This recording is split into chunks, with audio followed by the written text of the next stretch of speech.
getting dicey.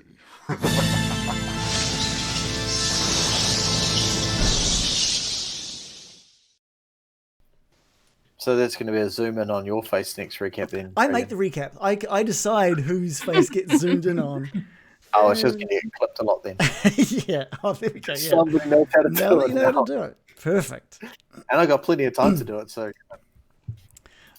Let's zoom in to you guys. I can't remember who did the final blow. I think it was Loris that did the final blow on that thing, or was it one of the bolts? It was an arrow. No, I think it was. I threw darts at it. I threw my daggers into it. That's right. That's right, and that brought it down. So it sort of shriveled down to this brownish blob of teeth and eyes right in front of Loris. Loris, what you see in front of you is just this room that is almost completely empty except for this table with a couple of chairs right in the middle of it. There's a chandelier, a beautiful chandelier, although it's covered in dust, hanging above that table in the middle of the room. And in the corner, you can see there's a couple of iron candlesticks either side of this sort of entranceway across the opposite side of the room from you. But the candles have long since melted away. Okay. Can I see American's daggers at my feet? They're kind of part of this blobby mimic that's dead in front of you. Okay. Yeah. I'm going to reach in and grab the daggers and hand them back to American and just wipe some goo over my armor again, just to kind of, just clean it off.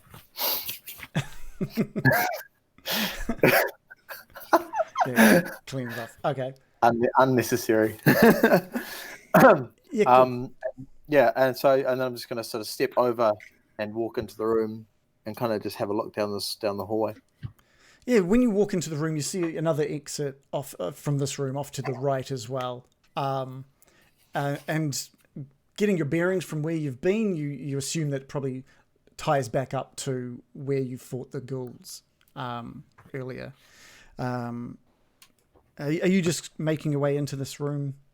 Yeah, I just want to go stand by the by the table where my token is. Okay, cool.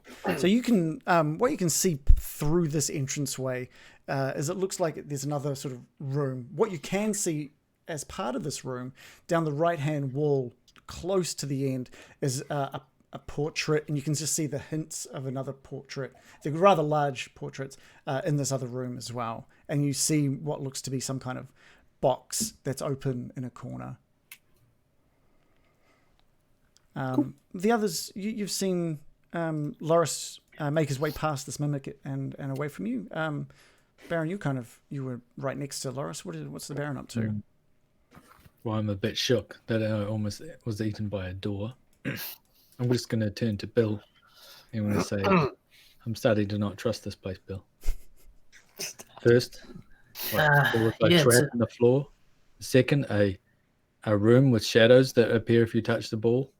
And now a fucking monster that looks like a door. Yeah, it seems like nothing's safer. Sorry for suggesting we could grab that ball. That was obviously a horrible decision. At least you didn't grab it. I mean, I think we should definitely be careful. I feel like that statement is going to be something that goes in the next recap. Being careful.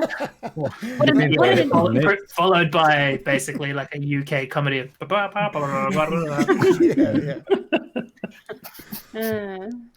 being careful. What a novel idea. Yes, let's do that. Should we carefully go into the other room? What do you guys reckon? Or should we close this and let Loris... Close the door. Loris, there's no can door. You just proceed with caution, man. Proceed with caution. You can definitely try and kick the mimic back into the shape of a door to block the doorway. Let's put the mimic back up.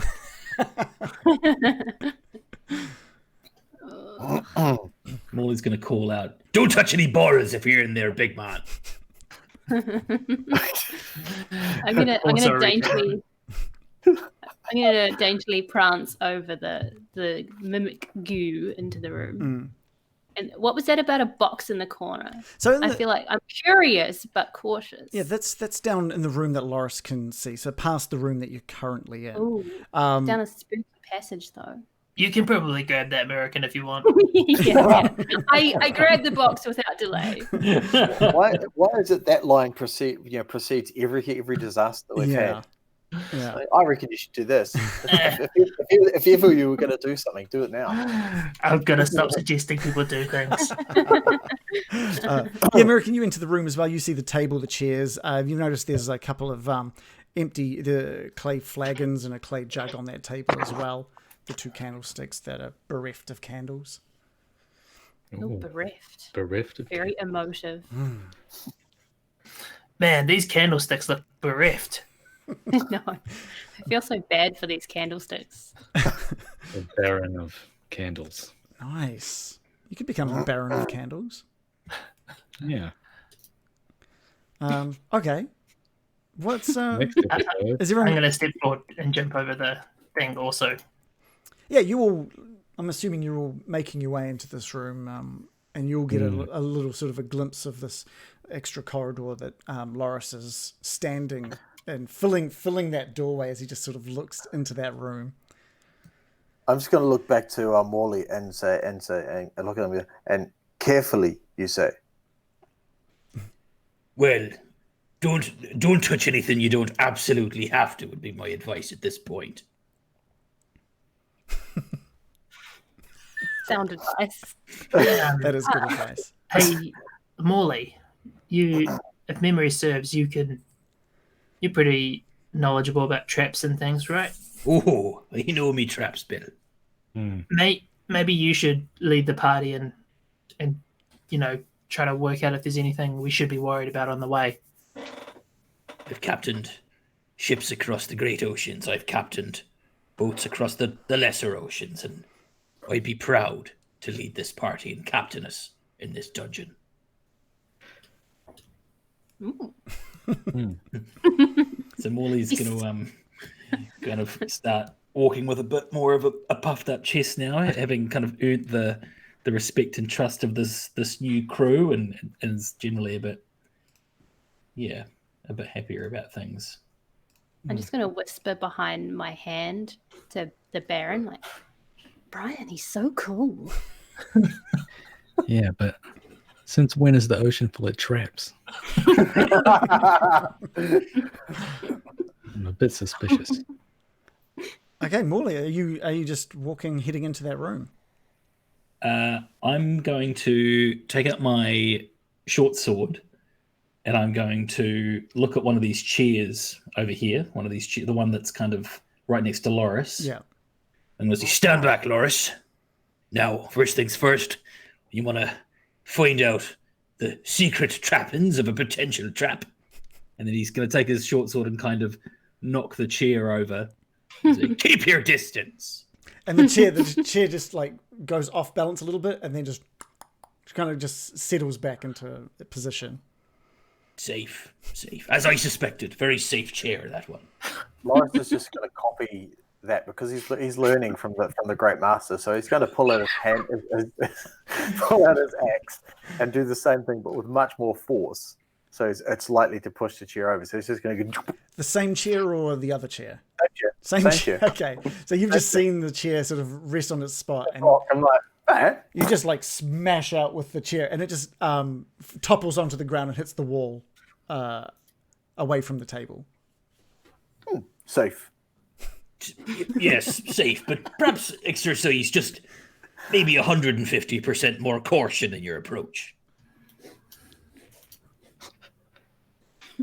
Loris shrugs. All right.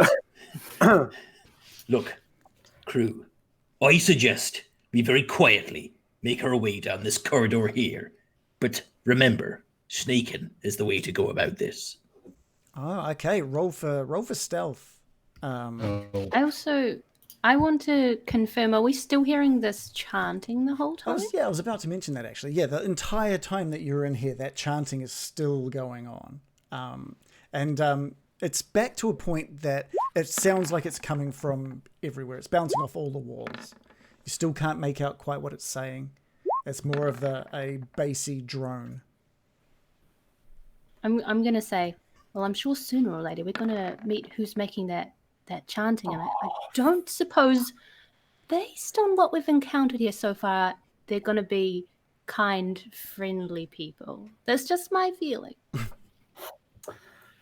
Okay, cool. So what order is everyone heading into this room? I'll reveal the room first, I guess, just so we can sort of see who's going to have room to be in the room, I guess. So Morley, you make your way through. You're tiptoeing through. You're as quiet as a fox. No one. I'm following. Yeah, what's happening behind you is just Loris, like just stomping behind you. He's maybe a little confused. So picture a big guy trying to sneak, but not like he's actually sneaking, but his feet are coming down. Yeah, there's a lot of weight coming down. Everyone else is super quiet. I like to think he's still dragging the chair somehow. He's got his axe Stuck on his axe. Yeah. Stuck on the edge of his axe. So Morley, you walk into this room. It looks like some kind of bedroom or some sort of living quarters sleeping quarters. Sorry, it's there's a large wood framed bed and it's got this just rotten feather mattress on top of it. There's a wardrobe off to the basically right as you walk in. It's to your left. There's an open crate over in the corner. And you can see just with a quick glimpse, it looks to hold just a bunch of torches and a few leather sacks. At the foot of the bed is a wooden footlocker that doesn't seem to have any kind of padlock or anything on it. And there are just two full-sized portraits hung on the wall. The one to your right, the one directly to your right, is of a man in a robe. In this dark sort of billowing robe, but the face looks familiar to you, and the same for on the wall, sort of in front of you and off to the left. Let's see if I can ping there. So that's over here is a female in a very very similar robe, and again that face is quite familiar. Can you give me just a wisdom check? Is it the same face for both? No, they're like one is a manly face and the other one has a womanly face. Yeah, perfect. With a roll of 17. Sorry. That's all right. We'll take the 17. You recognize them instantly as the parents from the portrait upstairs. But you have noticed just a stench coming from the painting or something. It sort of smells like it's from that painting. All right, I'm going to turn around and say, "Big man, Bill, look at the paintings. Where have you seen those faces before?" They were upstairs, right? That's right. What was their name? The Dursts. The Dursts. Do we know that? Do we know that their name is the Dursts? Yeah, the Baron knows their. I assume he would have told you all. It's Elizabeth and Gustav, I believe, were the names of the parents. Gus and Liz. What is that? What is that stench? Sorry. Oh no, it's emanating from the walls in here in this rotten mattress. I'm gonna look down into this little crate of leather sacks and torches, and I'm gonna do that with the tip of my sword again, like kind of just gently moving stuff around because I'm very wary of like the mimicry now. Yeah. You sort of catch one of the leather sacks with your sword and loosen it and peer into it, and it just looks to be filled with candles. So this crate has just torches, like a whole bunch of torches and a whole bunch of candles. We might need some of those, right? Yeah, torches would be useful. Best not to rely on magic always. There's some candles and some torches in here, but you know where I've seen candles and torches before. No, Rituals, my friends. I thought you were going to say the lonely candlesticks, the bereft candlesticks. We should, if this is like a Zelda puzzle, if we put all the candles in the bereft candlesticks, something will appear. Doo-loo-loo-loo. You get the treasure chest, don't you? Puzzle. So I'm Loris gonna is just light a copy- torch. Yeah, Loris is just going to copy Morley's approach again with his axe on the door of the wardrobe. So he's going to get his axe and just kind of carefully as he can, just kind of flick it open with the blade of his axe. So he's curious about what the Give wardrobe. me a dexterity check. I wouldn't normally get you to do this. This is just to see just how carefully you open this. I'm quite dexterous. Yeah, I know. Well, let's see it. Come for- on, for- prove we'll it. see. Put your dice where your mouth is. Oh, Oh. I don't think you are very dexterous. that was a 1 plus. Actually, that was a 4 plus 1. To be fair, Yeah, like Aw. it's not hard to open a door carefully, so I'm going to let you have that one. With a roll of 5, it was like you just managed, and you just creak that wardrobe door open. And inside this wardrobe, there's just a bunch of maybe like 3 or 4 robes that look a lot like the ones you're seeing up in these portraits, and a pair of iron candlesticks as well. Ooh. Are the robes in good condition, or are they kind of disheveled and moth-eaten, or are they all right? Yeah, these are old. These are incredibly old robes. They're not looking like they're in the best condition. I'd like to examine the large portraits on the wall as carefully as I can for the potential for them to be traps or mimics of some sort. Yeah, Yeah. why do they smell bad? That's Yeah. straight away. Like that's a red flag. Yeah. Well, Stinky yeah. painting? I think Yeah, yeah. not. Give me an investigation roll, Morley. Is there any specific one that you're investigating? I'll take the man first. Okay. Yeah, you walk past, you're still next to that little footlocker near the end of the bed as well. And you turn around and start inspecting the painting with a roll of 24 total. What are you looking for? Tell me how you're investigating this thing. I am very closely looking at the edges of the painting, where the way it's mounted to the wall. I'm going to say that I'm also trying to figure out if I can place the smell that's emanating from the painting. And I'm also looking at the kind of the texture of the painting. Yeah, You're like an art critic if you had a Yeah. 20. Yeah. You are enamored with the Design? brush strokes of this painting. No, it looks to be really solidly mounted to the wall. It's not like, what the hell was that noise? Jeez. Okay.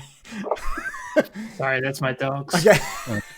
Or something behind the painting. Yeah. So you Scallywag. yeah, Scallywag's still in that room with the table and the candlesticks, by the way.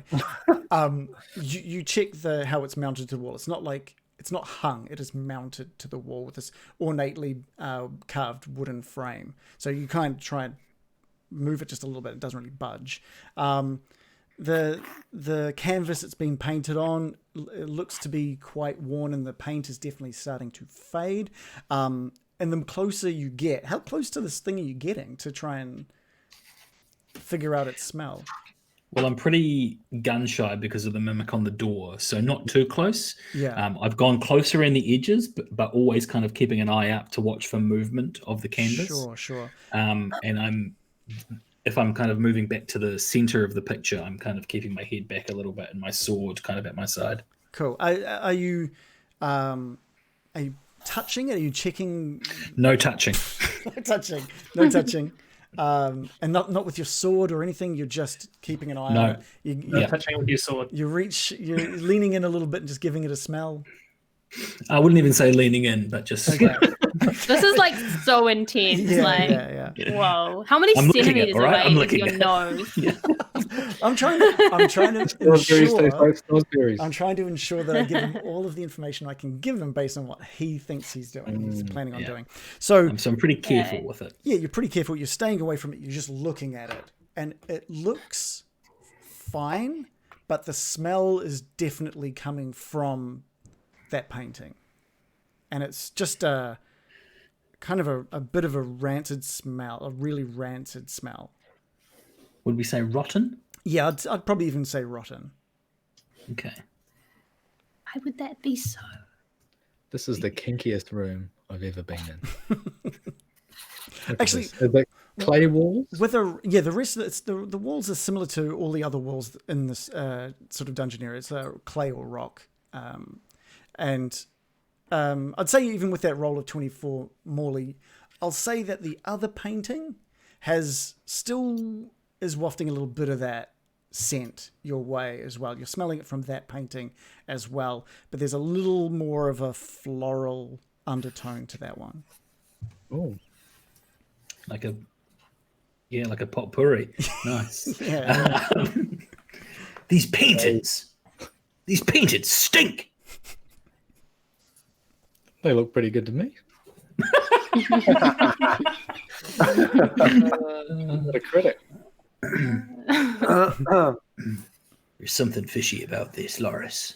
I don't trust these paintings. What would cause a We painting should, to smell bad? Does it look like anything's been smeared on it, or is it emanating from the paint? Just there's nothing. It doesn't look to be smeared with anything. Yeah. Ugh. Bad vibes. I say we leave them alone. Let's carry on finding the counting thing. Touching things has not been good to us lately. Let's just leave this alone. You know what? I never thought I'd say this, but I'm with Loris on this one. I don't know.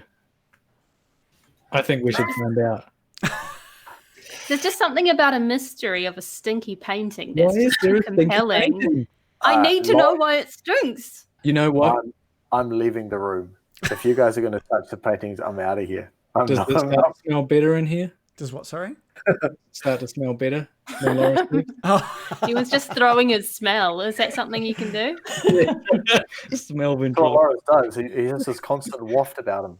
Yeah. Oh, But yeah, if Baron and American are interested in these paintings, Loris is like, nah, I've learned my lesson. I'm not touching anything that I shouldn't be touching here. Which walls are the paintings on? This one and this one? Yeah, the northern and western wall there. Oh. Can I suggest, if we are going to investigate these things, or try to see behind them, maybe we do so from a distance. Mhm. Maybe we do so from outside the room, perhaps. Yeah. And set it on fire. Is that what you're thinking? Just burn the whole room. I was thinking like maybe fire an arrow or cast a spell and mess with it. Yeah. Something like that. What I'm wondering is, this is a crypt down here, and the coffins were empty. Does this smell like a dead body? Give me. What would be a good roll for that one? Another investigation roll, I guess. Investigation. Okay. and Maybe a why would perception? there be a bedroom? Medicine? Why would there be a bedroom in a crypt? Yeah, it's Is so the weird. question. Kinky. That's what. So I got a 12.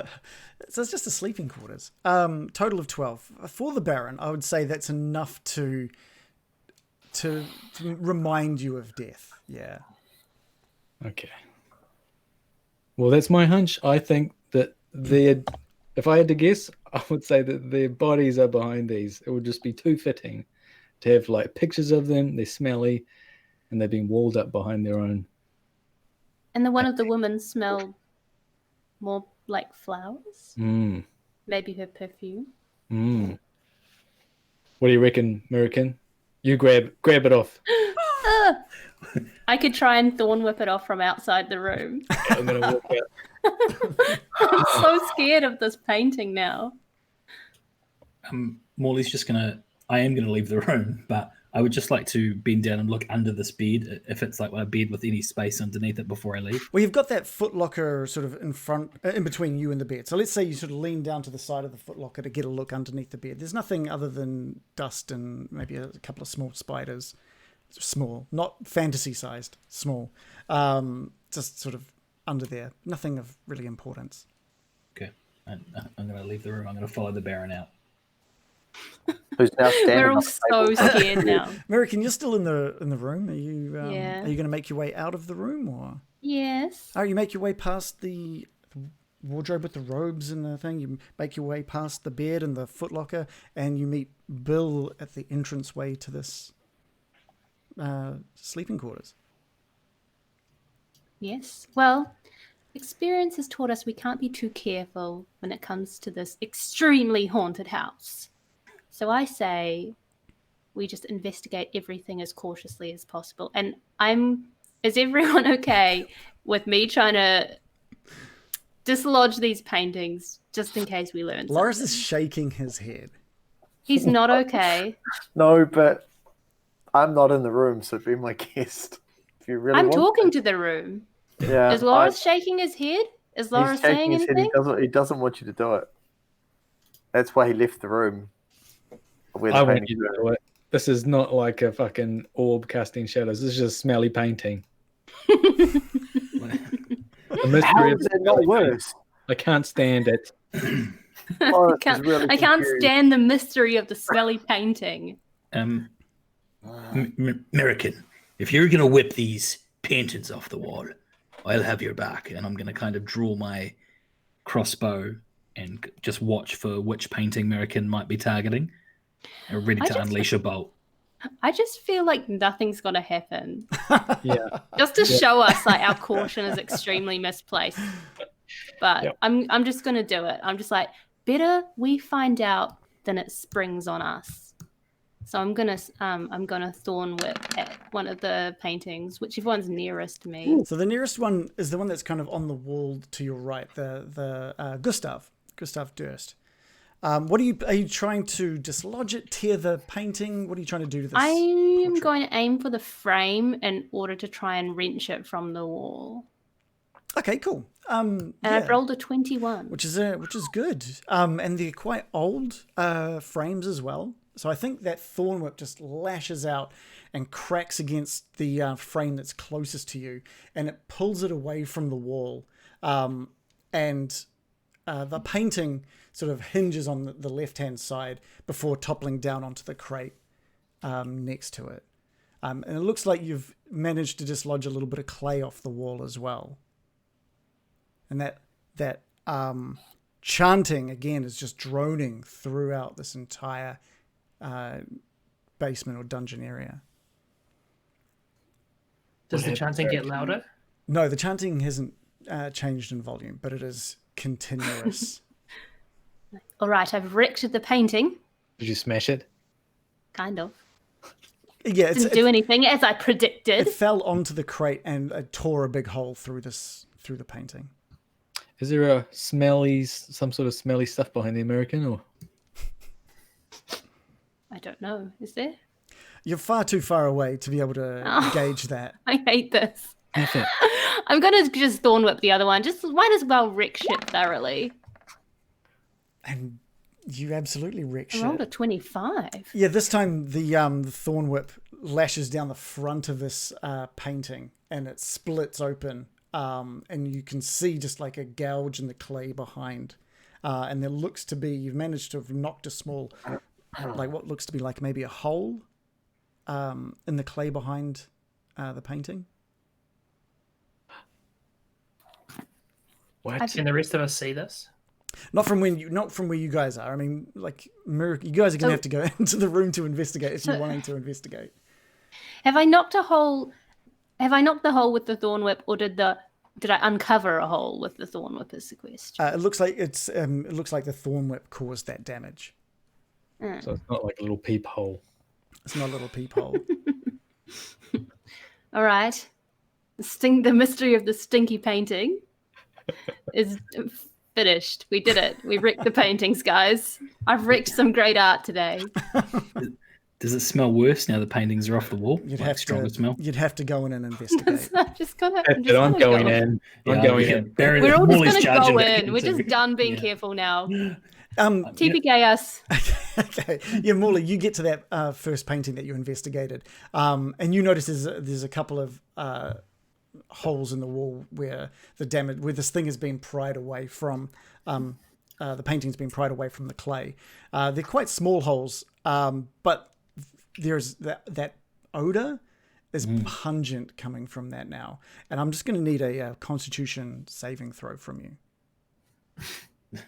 Wow, that's quite the odor. Wow. Ooh. Oh no, I'm hitting Oh, the no. vom. Yeah, like that is it's overpowering. You are feeling so nauseous and so sick. You almost turn a shade of green and you start shaking and sweating almost instantly. You're going to be classified as being in a poisoned state for a wee while. Billy, Morley, are you okay?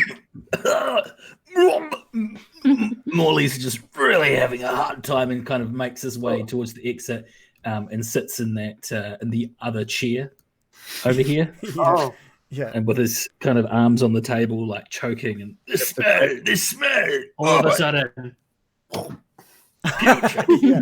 It was a mimic. That's what I was trying to get you to do the whole time. No. Loris is just looking across at Morley, just with a bit of a smirk on his face, with a bit the whole "I told you so" kind of, this is what happens when you go and look at shit. Mr. Responsible all of a sudden. Yeah. Where was that mindset last week? Or the past 35 episodes. I told you, Loris is learning. Hey. Right. Come All on right. don't now. make someone for learning. Yeah. Baron, you've seen Morley just run past. Oh, so the origin of the stink was behind the painting the whole time. And there's more of it back there by the looks of it. Well, this With mystery is just getting deeper and deeper. How loose is that clay? Because I've got a skill. Of like loosened clay. Or... I actually do. Loosen clay. Nice. Very And it's true. actually not called Spot that, hidden. but Spot hidden. I'm like, this is the elven spot. This is the druidic spot hidden. Right. Roll to It could loosen be. clay. It's actually, I have a new cantrip I've just been dying to share with you all. Oh, cool. Okay. It's actually called Mold Earth. Oh, yeah. Oh, this is interesting. This is loosen, Yeah, so I'm like, literally my loosen own- clay.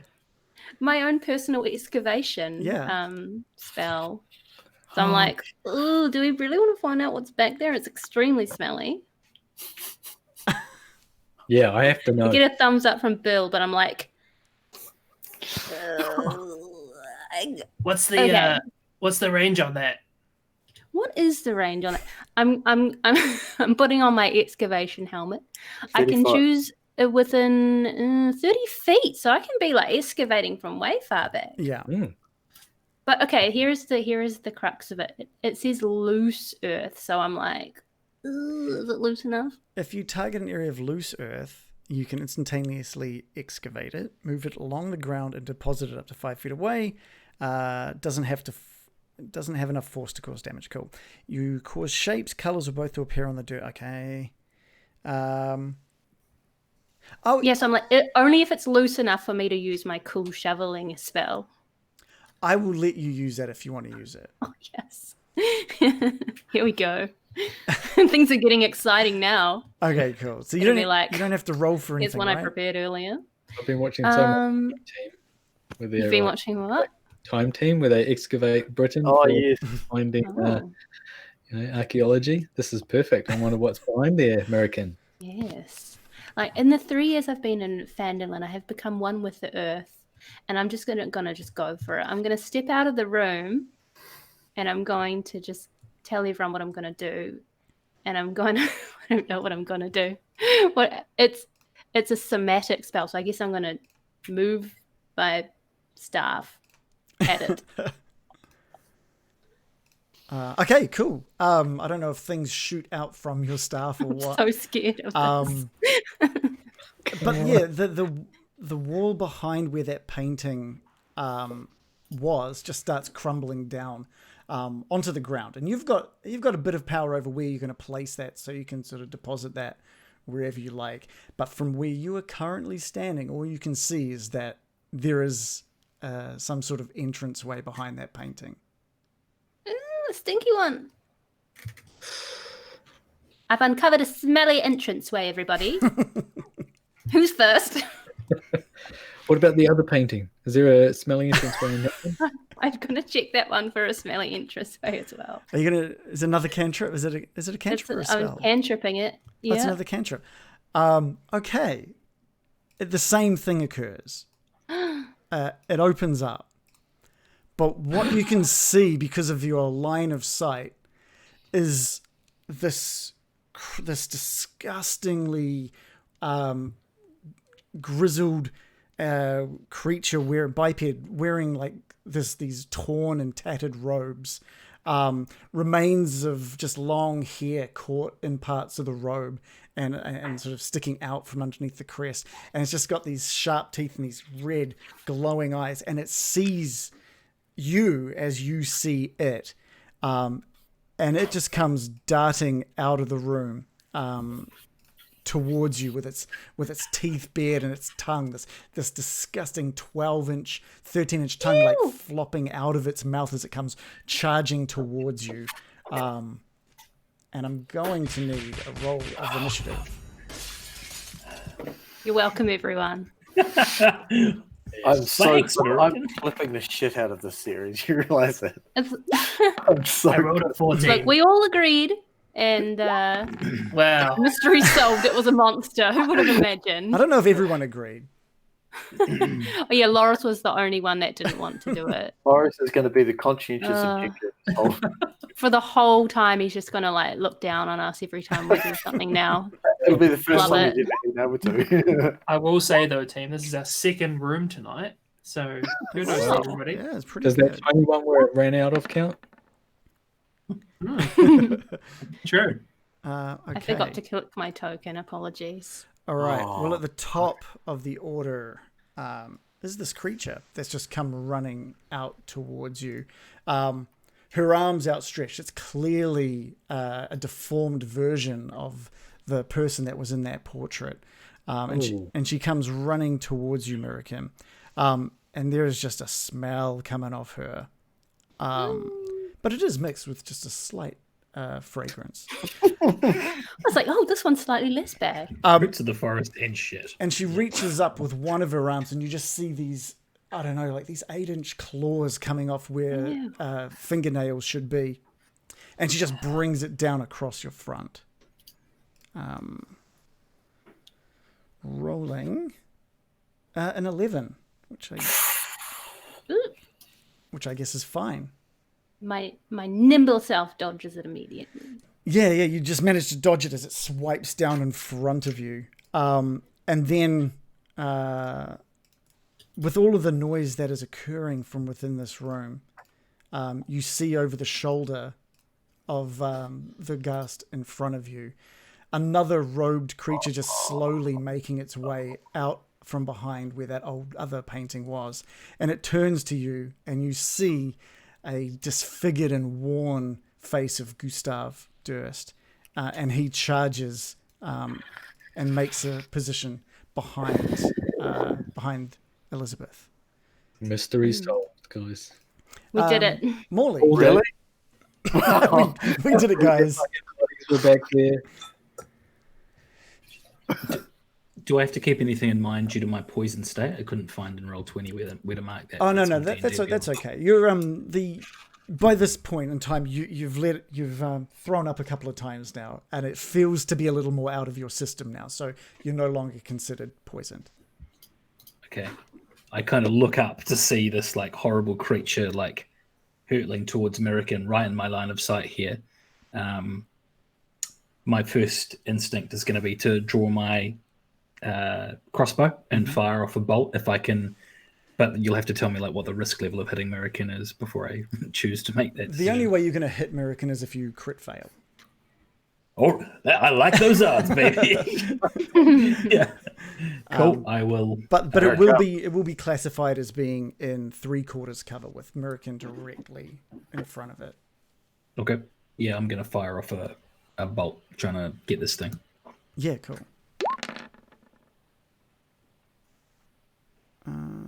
Total of 22.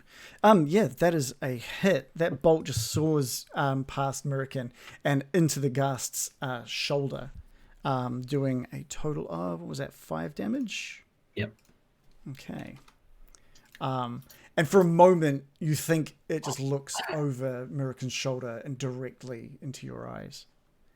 Anything? Yeah, I was sitting on that seat, kind of feeling sick, but I'm going to try and take cover just behind the table, with the crossbow like held over the table.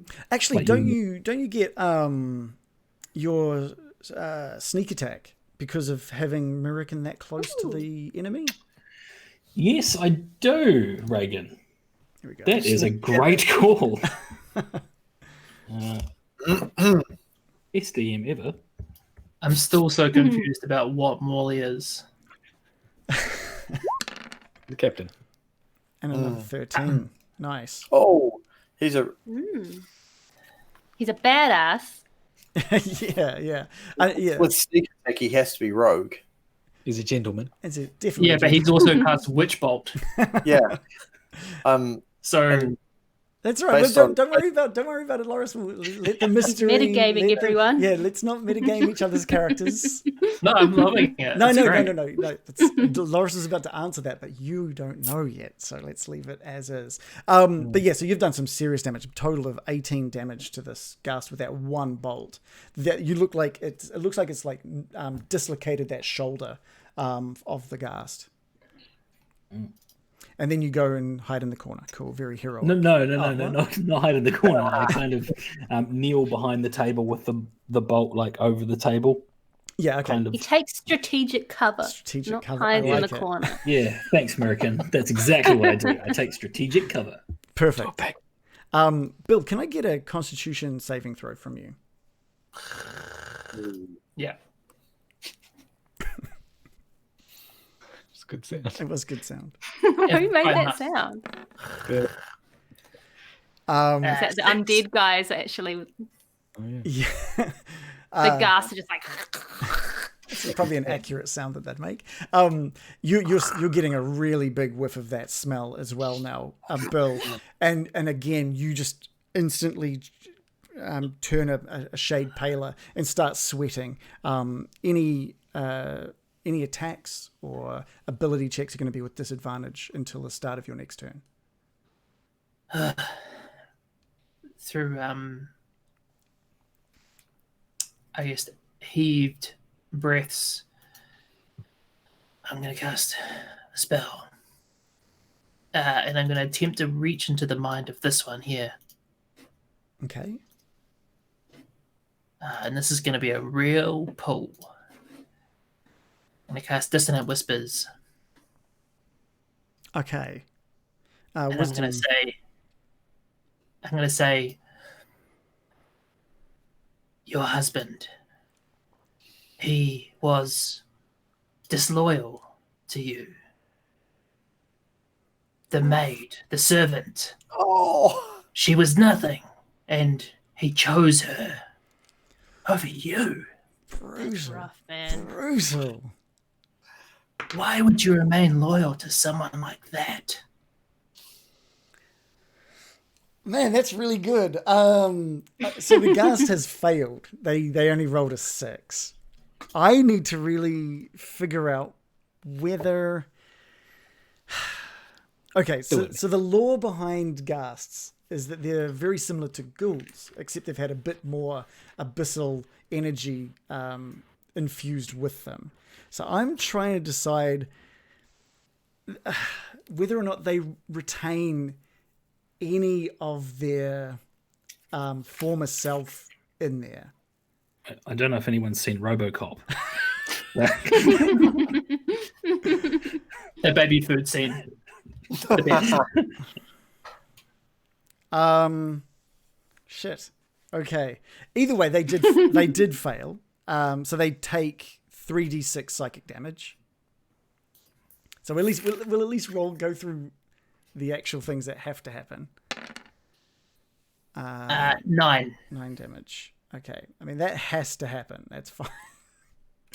And what else? And must immediately use its reaction, if available, to move as far as its speed allows away from you. Yeah, I was hoping. Can I tell you what I was hoping would happen? Sure. I was hoping that with the move as far as they can away, Yeah. she would move her husband away. That's what I was hoping with that, was that she would be angry at him and do that. I think what's going to happen is, with just like a burst of speed, she pushes past her husband behind her, and basically runs back up into that cavity and just starts scratching away at the clay at the back of this cavity to try and get away from you.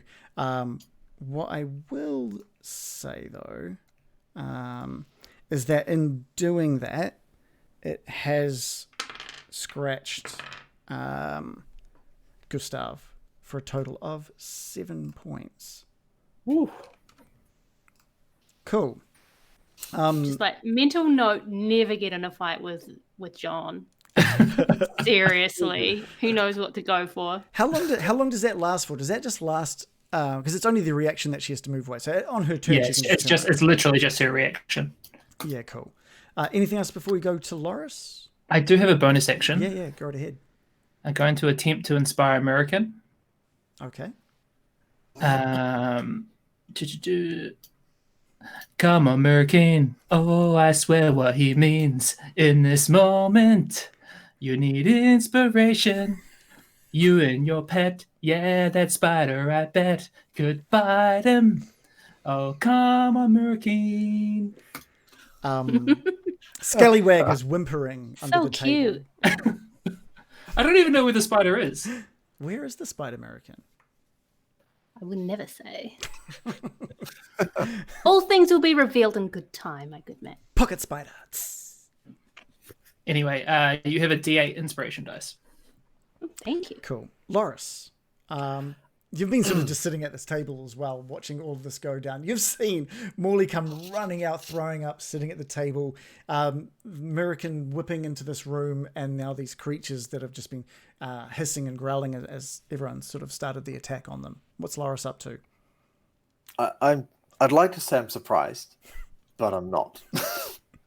Like, I left the room because I had a feeling that something like this would happen, and it would be me that went off and did it. So I chose not to. So, having seen these ghouly things rush in, rush out, I'm just going to jump up off from because I was sitting down at the chair, just kind of watching, just kind of with my head in my hand, just kind of generally watching what was happening. So I'm just going to jump up and be ready because I'm not actually sure.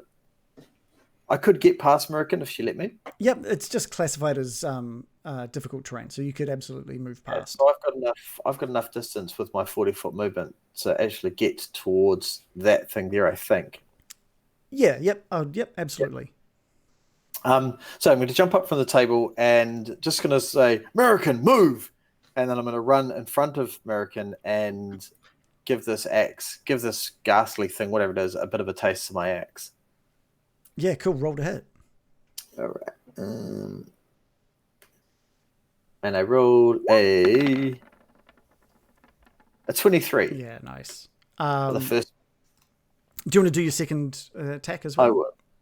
For my second one, I will roll a 21, doing 10. Yeah, both hit. And you've done some serious damage to this thing standing in front of you. It's just bleeding from multiple slices across it now. It's not blood, it's like a thick black that's sort of like Oozed? Yeah, that's slowly making its way out of those open wounds. Anything else from Loris? I'm just kind of eyeing up the ooze, thinking that would look really good on my armor. Okay. So I've kind of got a bit of I like this. Yeah, I can see that working. Yeah. All right, we'll go over to Baron. Okay, I'm going to scramble of this table so I can get a good clear view. Mm-hmm. And I'm just going to be saying, I knew it. I knew that'd be buried back there. Yeah, It's true. already- He did call You it. did call it. I'm going to try and spot the one just in front of Loris, and I'm going to cast Toll the Dead. Oh. So he has to make a wisdom 15 save. Wisdom 15. 15.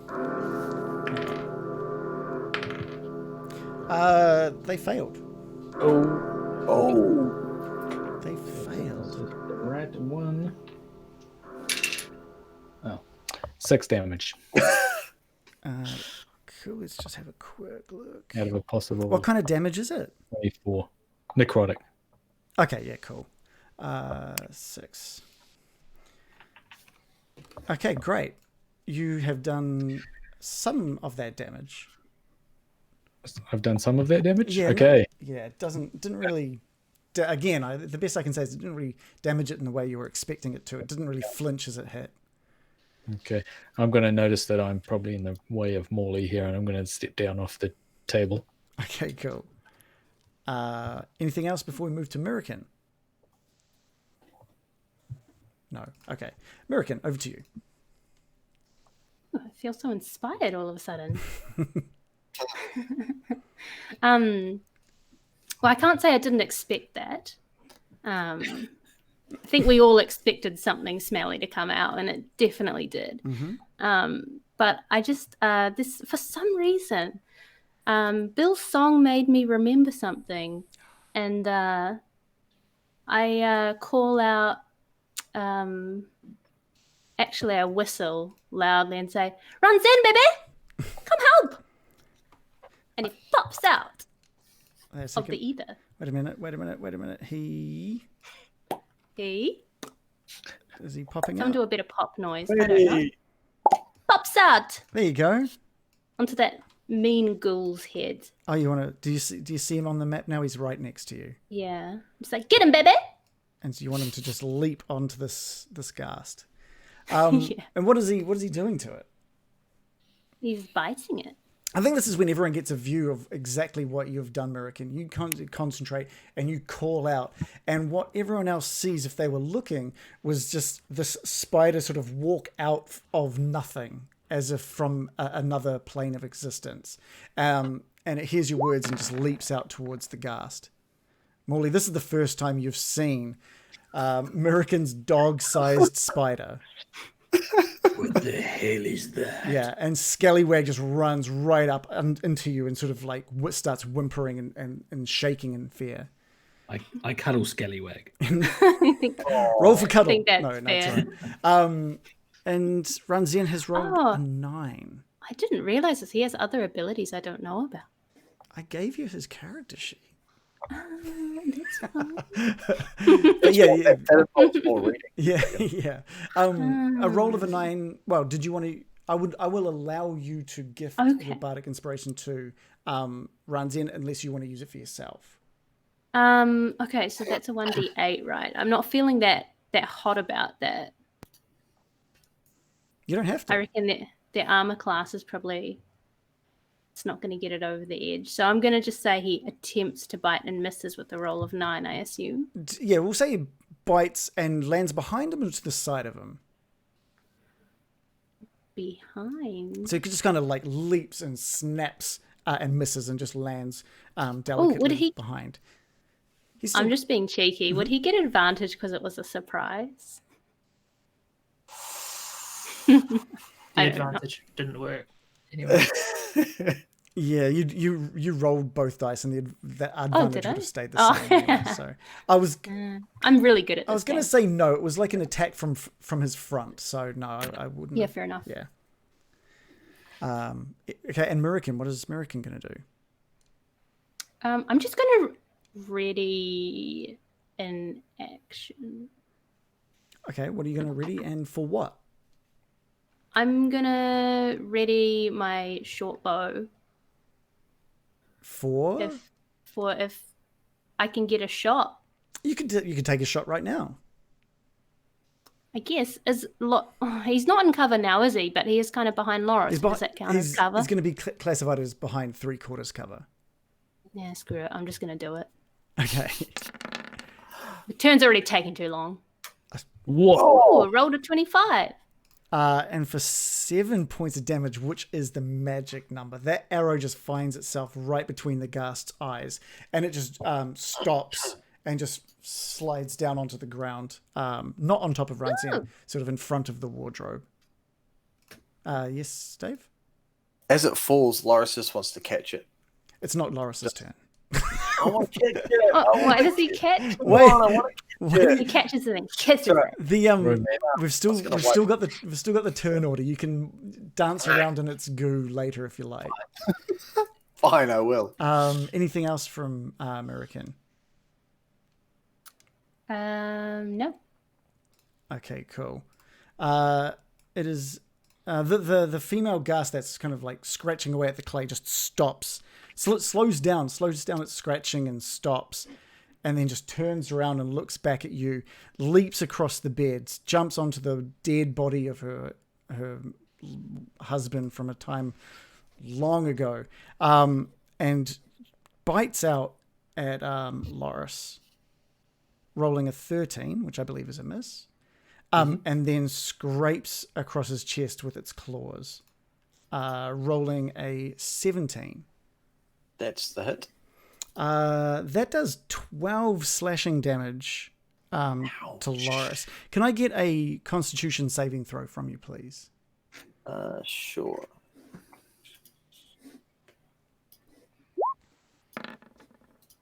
I roll an 18. Yeah, perfect. Nothing happens. You recognize I like that bouquet.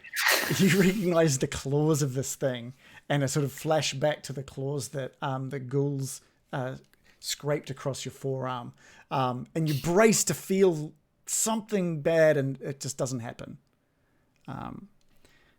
Morley, back to you.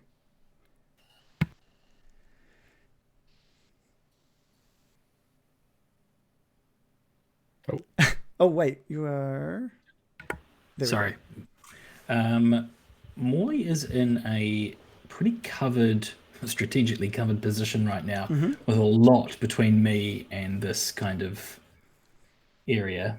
So I'm actually just going to hold my turn and ready my action with my crossbow to unleash a bolt if I see that horrible ghouly thing come out of the door. Yep, that's fine.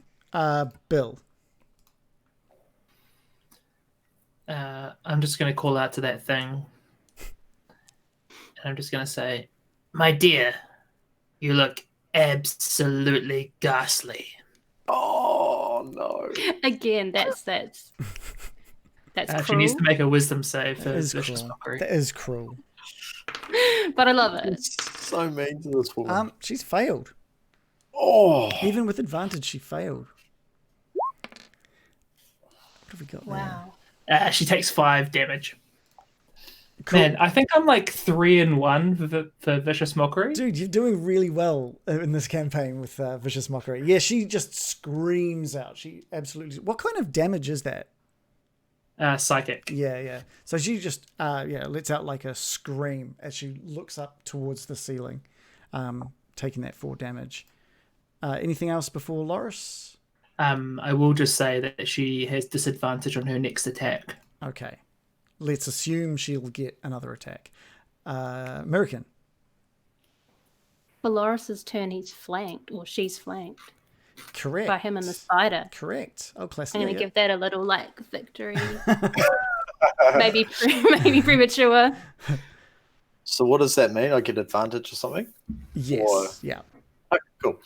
I will roll the attacks with advantage. Anywho, so the vicious mockery, is that out loud, Bill? Yeah. So we can all hear it? Yeah. It's just a whisper that you can't hear. Okay, cool. That's right.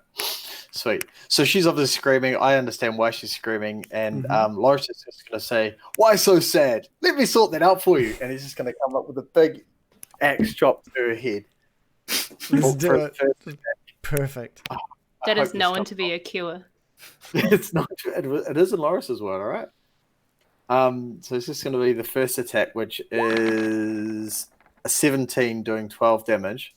And you're not going to need to roll another one. You just bring that axe down into the ghast's head, and the weight of the axe hitting its head drops it to its knees. And you just kind of wiggle the axe free from this now dead ghast at your feet. So just as it drops to its knees, You can I'm going catch to get this my one if you card to like. catch it. As it drops to its knees, I'm going to grab it around the neck and just turn around and show American. Quite proudly. Ah! Why? Just proving that she's dead. I fixed it. Yeah, that's I'm just like, Yeah, because it's still pungent. This thing is still like reeking. To be fair, I probably should have got another Constitution saving throw off you, Dave, but that's all right. That's fun. I'll do it again because I'm about to take a big sniff. Okay, yeah, sweet. You hold it up. do You I hold have it to up roll to one the because face. does he throw it in my face and I have 25. to make Yeah, one? Dave. It was a 25. You bring the split head of this ghast like right up to your face, and you put your nose like right into the slot in its skull, and you just go. And to you, it smells like victory. Like that was with just a hint of potpourri. just a hint of flowers as well. I love the smell of gas in the morning. Yeah. All right, and that's over. That is done. The mystery of the stinky paintings solved by us geniuses. We did it. Hurrah. Okay, well, what we'll do, I think now is a good time we can go on our break, because I say 5-minute break, but it's usually more like 10. So we'll have our 5-minute break now that you've defeated that room. We defeated the room. Defeated the room. Very good. So grab yourself a drink.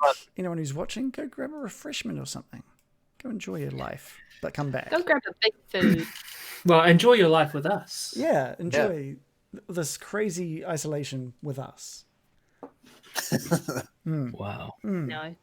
This is about escapism. We're not talking about the real No, one we're not going to today. talk about that. That's horrible. We've had a lot of good chat happening in here. I think Sador is enjoying some of the back and forth. The whole mystery solved, really? Kind of. And we've got Chugganaut here as well, who's finally getting to see us live, which is awesome. Welcome. Thank you for stopping by. We had Lachesti Rue has hosted us with 14 viewers as well. So thank you again for your host, Lachesti. I feel bad that we can't stop and sort of say thank you as it happens, but we're recording the podcast, and I try not to make it even more work for me when it comes to the editing, because it's already a huge amount of work. But we really appreciate that. And we've also had a bunch of new follows today. Let's rattle through these. We had Ferris775, Jade13 Knight, Armored Saint 65, Mike the Rocker, Kimmer, Days Demise, Dirge Maze, SF Damos, Dagawatan, Link to the Past, Edgy Bubblegum, Zenith Zot, and Hoju the Elder. Thank you guys so much for following. We're heading towards 500 pretty steadily, actually, which is awesome, considering we only hit 300 a little while ago. So if you're watching and you're liking what we're doing and you haven't already clicked follow, please do. But there's heaps of different ways that you can support us.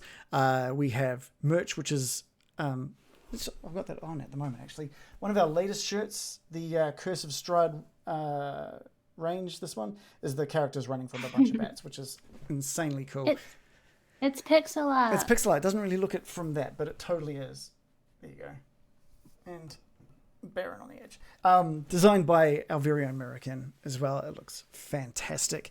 You can join us in our Discord, which is linked below, or you can type !Discord to get a link to our Discord.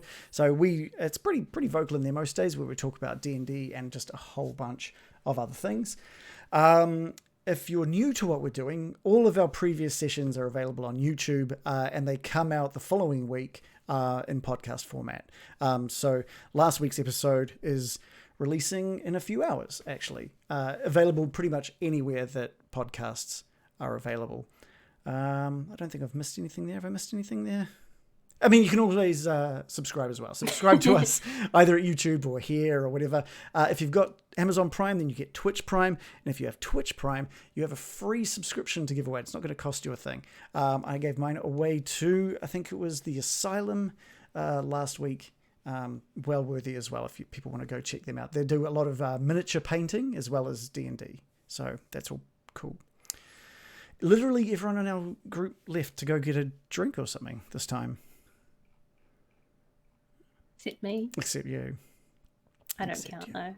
No, you sometimes count. We got no, you count. We got another follow from Jesse, and your own private idiot did exactly what I suggested. The Prime subscription. It doesn't cost you a That's so thing. cool. Thank you so much for your support. That's so cool. When the rest of the crew get back, I'll mention that again because you do get a little downs. You do get a little. You get a little something. Oh, You get a little something for that subscription. get a little something. You just get a little something. Yeah. What else? I was gonna Wow, say we something did it though. What? What did we? Oh yeah, you took care of the room. Yeah, that was pretty climactic after all that investigation. It was so funny. It's so funny. There was one thing I was waiting for that was going to just trigger them bursting out, and it just never occurred. So What was it? I can't tell you. There's nothing here. If you guys had have just like gone, this room is too fucking creepy, we're out, then you would have never seen them. I don't think. Would have been that would have been awesome as well. Hey, I got a question for American. How long have you been able to conjure a dog-sized spider out of thin air at your will and bequest? Well, we've been on quite the journey together.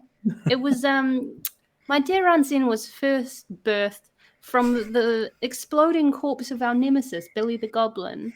And we struck up a friendship, him and his brother. He did end up eating his brother at one point, which I was a little bit disappointed by. But, you know... Naughty children, what are you going to do? And I scolded him, but I quickly forgave him because he was just so adorable. That was his level up technique, wasn't it? Eating his brother, that's how he leveled up. He got a bit bigger. Yeah.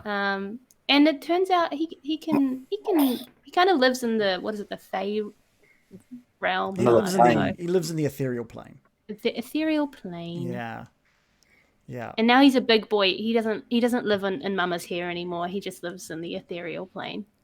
He used to live in your hair. When he was smaller. Oh, Bob Dylan. I mean Bob Marley. Like when Bob Dylan used to live in his mother's hair. Oh, God. I worry about the world you live in, Molly. I really do. It's strange. Yeah, it was nice to see him again. I like the prompt from Bill. That was good. That was really good. That was Yeah. I'm glad I didn't have to remind people of their pets this time. That was awesome. That was awesome. And it was cool how even though he didn't hit, he was still able to flank the enemy and help Loris get advantage. Oh yeah. So that was quite cool. Yeah. That was useful. How manipulative is Bill this season? Fucking with people's heads. Evil, man. That Quite line Oh, is brutal. boy. Oh boy. I had to really figure out what was going to happen with that. That was great. How to crush an ego in 5 easy steps. But also putting all the I didn't know how obvious it was that there had been a romance between the nursemaid and Gustav. So the fact that was put together and used as like ammunition was just beautiful. I didn't. He's been listening. Yeah. Wow. I just thought it was like a trope. Oh right. Banging the housekeeper, classic. David Beckham, Rebecca Lou. It's a pretty easy go-to, right? Yeah, rich dude. He's going to be banging the housekeeper. But it was alluded to in the letter. I remember that was the first foreshadowing. Good point. And then there was a painting where the woman was looking at the baby with scorn. Mm-hmm. And then the spirit of the housekeeper was the one that attacked us, mourning over the stillborn child. Yes? Am I on track there? You are 100% on track. Yeah, mysteries unfolding. And Bill wound that all up to use as a psychic attack on the poor Incredible. Elizabeth Durst. Amazing. I just want to say we've had a lot of follows. We've had a lot of support tonight. We've also had 2 subscriptions. One from Your Own Private Idiot, who's used as Prime, Twitch Prime, to subscribe to us. And we've got Random Origins as well. That's gone for his 12th month of subscribing us, supporting us. And Have we even had that available for 12 months? We have been going for 12 months. That's right. Thank you so much for your support. You get the little wave dance that we stole from somewhere. I hope he has all of those saved somewhere on like a one file, all of his subscription data. Yeah. Are you guys ready to go and jump back in? Yeah. Born ready. Born ready. Mate, we weren't playing this when in the 50s. Shut up. Whoa. Okay. Actually, I just don't know how old Dave is. I know he's a little bit older than I am, and that's about it. Like probably like 2 years. Yeah, You just if that. roasted yourself, Reagan. Oh. Sorry. Oh, I know. Oh, I know. Reagan was born in the 60s, so 50s is a long time ago. Yeah. Let's take you guys I back. actually don't know who's the oldest here. Yeah. I'd say I would be, I think. I'm Definitely not me. I'm It's the definitely not spring you? chicken. I don't know about that. I think I'm younger than you, Shannon. Yeah. I think David's slightly older, like a year older or something. Right. If that. Fascinating. Yeah. Got Spock over here. This has been Who's Older? The gripping post-break Let game. a poll on how old we all are. That'd be kind of fun. When they did a dead poll on who was going to die first. Was there actually a Deadpool? Because that'd be awesome. Apparently, that is apparently according to what I've read. There was a Deadpool between a bunch of them as to who would die first. Yeah. I feel like they got you. Yeah. I feel like that was a troll. Yeah. And they got you real good. Just don't- It wouldn't surprise me if Aaron and a few others didn't have a Deadpool. It would not surprise That's true. Yeah. We were saying there's a whole other channel in the Discord about it. me. But what? Very sure. It wouldn't surprise me. All We right. should make one. It's always going to be Dave at the top of that list.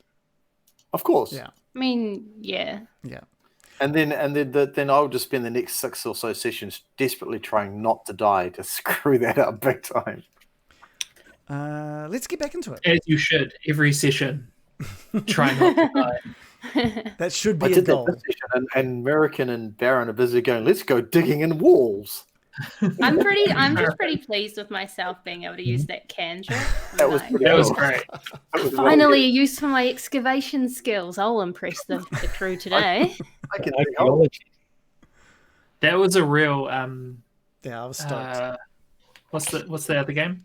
The Time Cthulhu one. Call Oh, it Call of Cthulhu, Cthulhu. like specific skill Very niche. Yeah, yeah. challenge. Archaeology Roll spot for hidden. excavation. Yeah. Okay, you guys are all standing in the same sort of rooms that you are currently in. Sorry, I'm just getting a bit of echo. Who am I getting that echo from?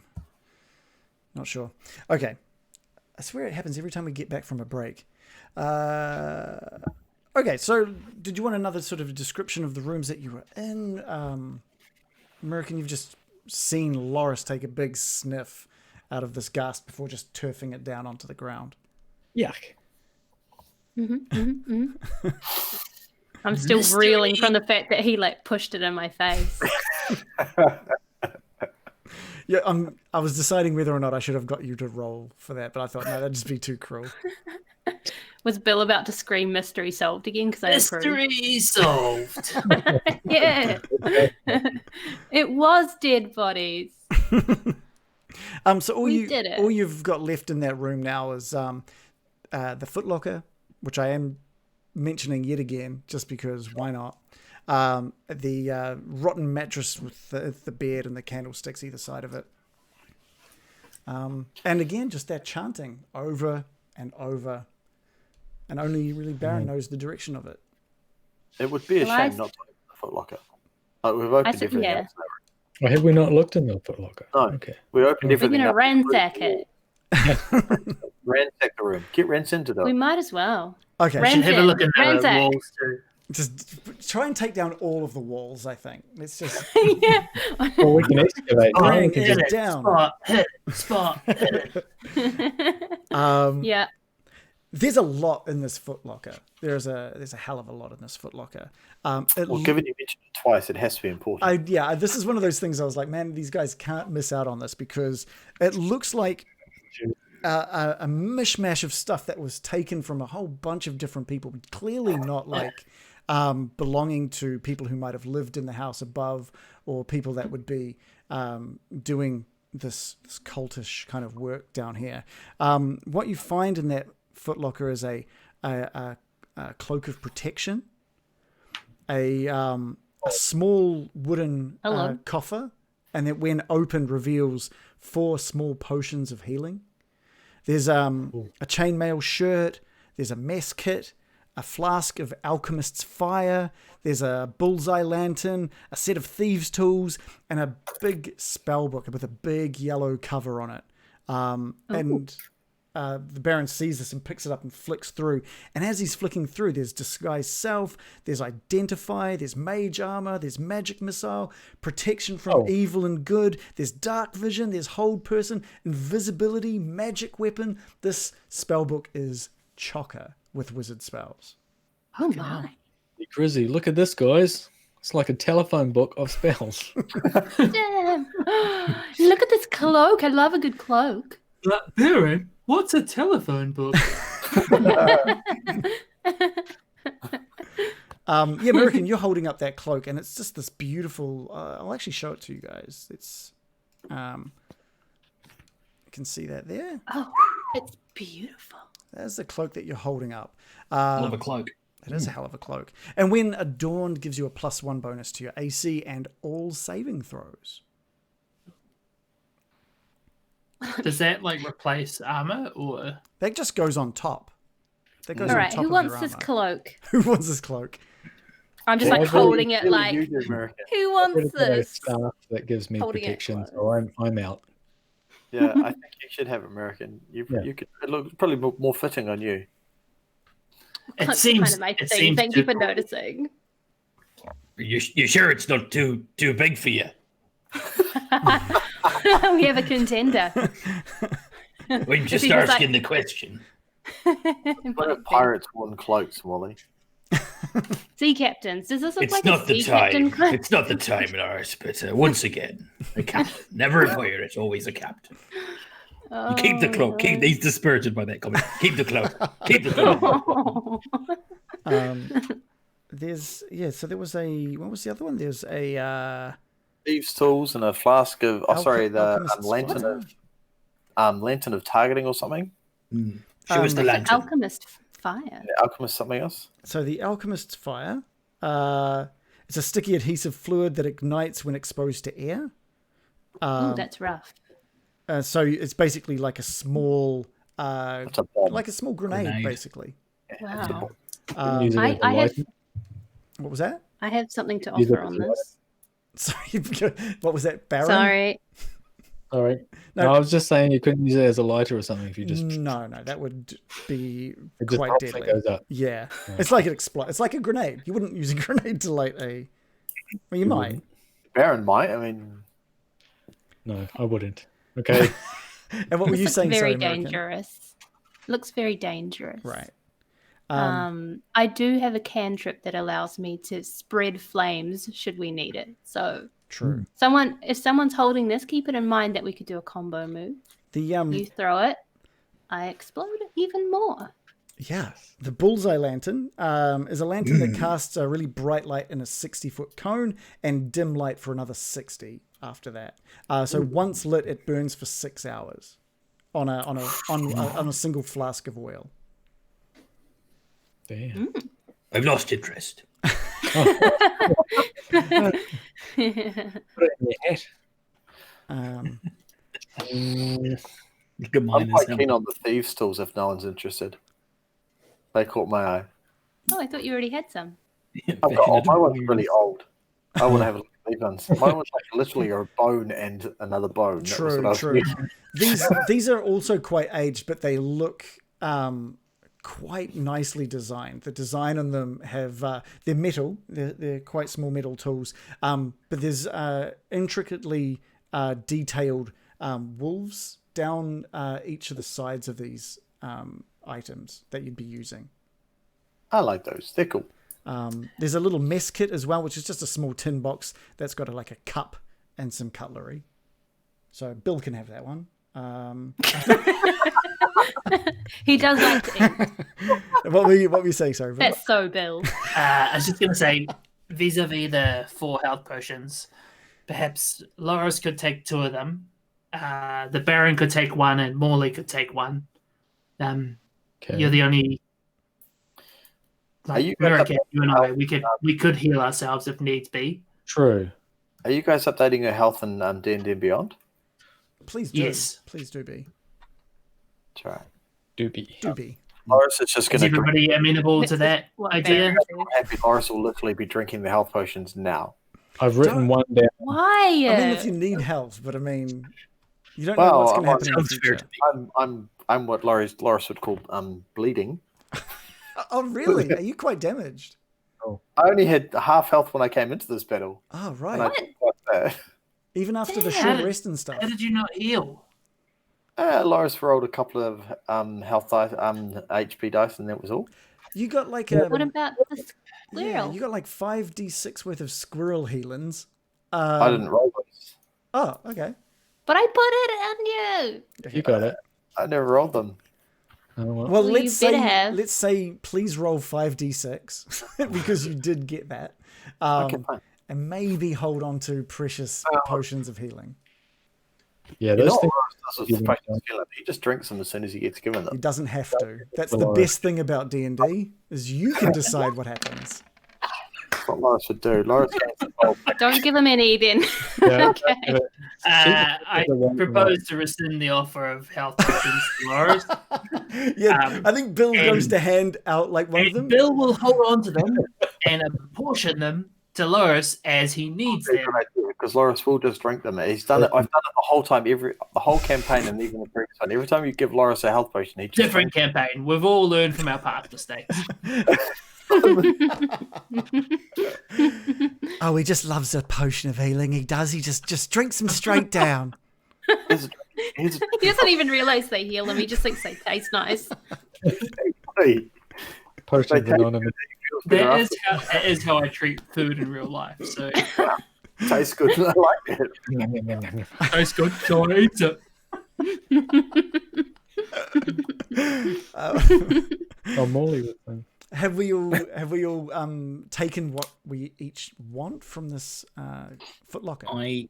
I would like the potion of healing that Bill so generously offered. I will stow that away for future use. Just FYI. Yeah, What that'd I- be good. And the other thing I was interested in that footlocker, and I'm going to kind of look up and kind of look around nervously because I don't know these people super well yet, so I don't want to be like grabbing shit and being greedy. Is that you mentioned a chain vest? Yeah, chainmail shirt. Sexy. I'll definitely be Nice. kind of looking at that and sort of. We don't suppose anyone would object if Yeah, I. go for it, man. Jesus. Whoa. Yeah. Ah, you're a good man. Bill. You're a good man. What is Morley currently wearing for armor? He is wearing just leather armor, I think. What's the AC on leather armor? Like 12 or 13. 14 plus your dex mod, Wow. I believe. What is this? On And your- my dex mod is +6. That can't be right. Oh, sorry, +3. So what's your AC? Is your AC 15? 13. 13. Okay, cool. Because this chainmail is AC of 16. Can you wear this is wait a second. This is chain mail. Are we about to find out what he is? Can you wear medium armor? Is it I'm seeing chainmail is heavy in this. Chainmail. I think chainmail's medium, isn't it? Medium, because I'm wearing a chainmail shirt, and I'm sure I had it down as medium. It says heavy. Whoa. It's chainmail, not chainmail shirt. That's like a full Oh, that's like a full gear? kit rather than a Oh, chainmail. is it a shirt or is it chainmail? It's a shirt. Chainmail. Chainmail You shirt. need a chainmail bikini. Just a chainmail boob tube and a. Get those on AliExpress, by the way. Thanks. Yeah, Chainmail this is heavy. You'd have to be able to wear heavy armor to be able to don this thing. You'll have to excuse my ignorance, but I don't know how to tell you whether I can or can't do that. That is something we It's can. getting exciting now. I'd say with your class, I don't think your class would be able to wear anything above medium. And what class might that be? You probably can, but he'd just have disadvantage. Yeah, yeah, that's right. So you could, Disadvantage with everything. with any dex things, that's for sure. Absolutely everything. Yeah. Armor, light To the armor. point where it's probably not worth it. Actually, you're only allowed. Oh no, that's a proficiency. proficiency in light armor. This is an incredibly fun conversation for everyone listening. I you love need to be this. proficient in it, I think. Don't you? Yeah. Yeah. So you're only proficient in light armor. The plot thickens. So I think you go to lift up this chainmail and you're just like, Boy, I'd love to be able to wear something like that someday. yeah.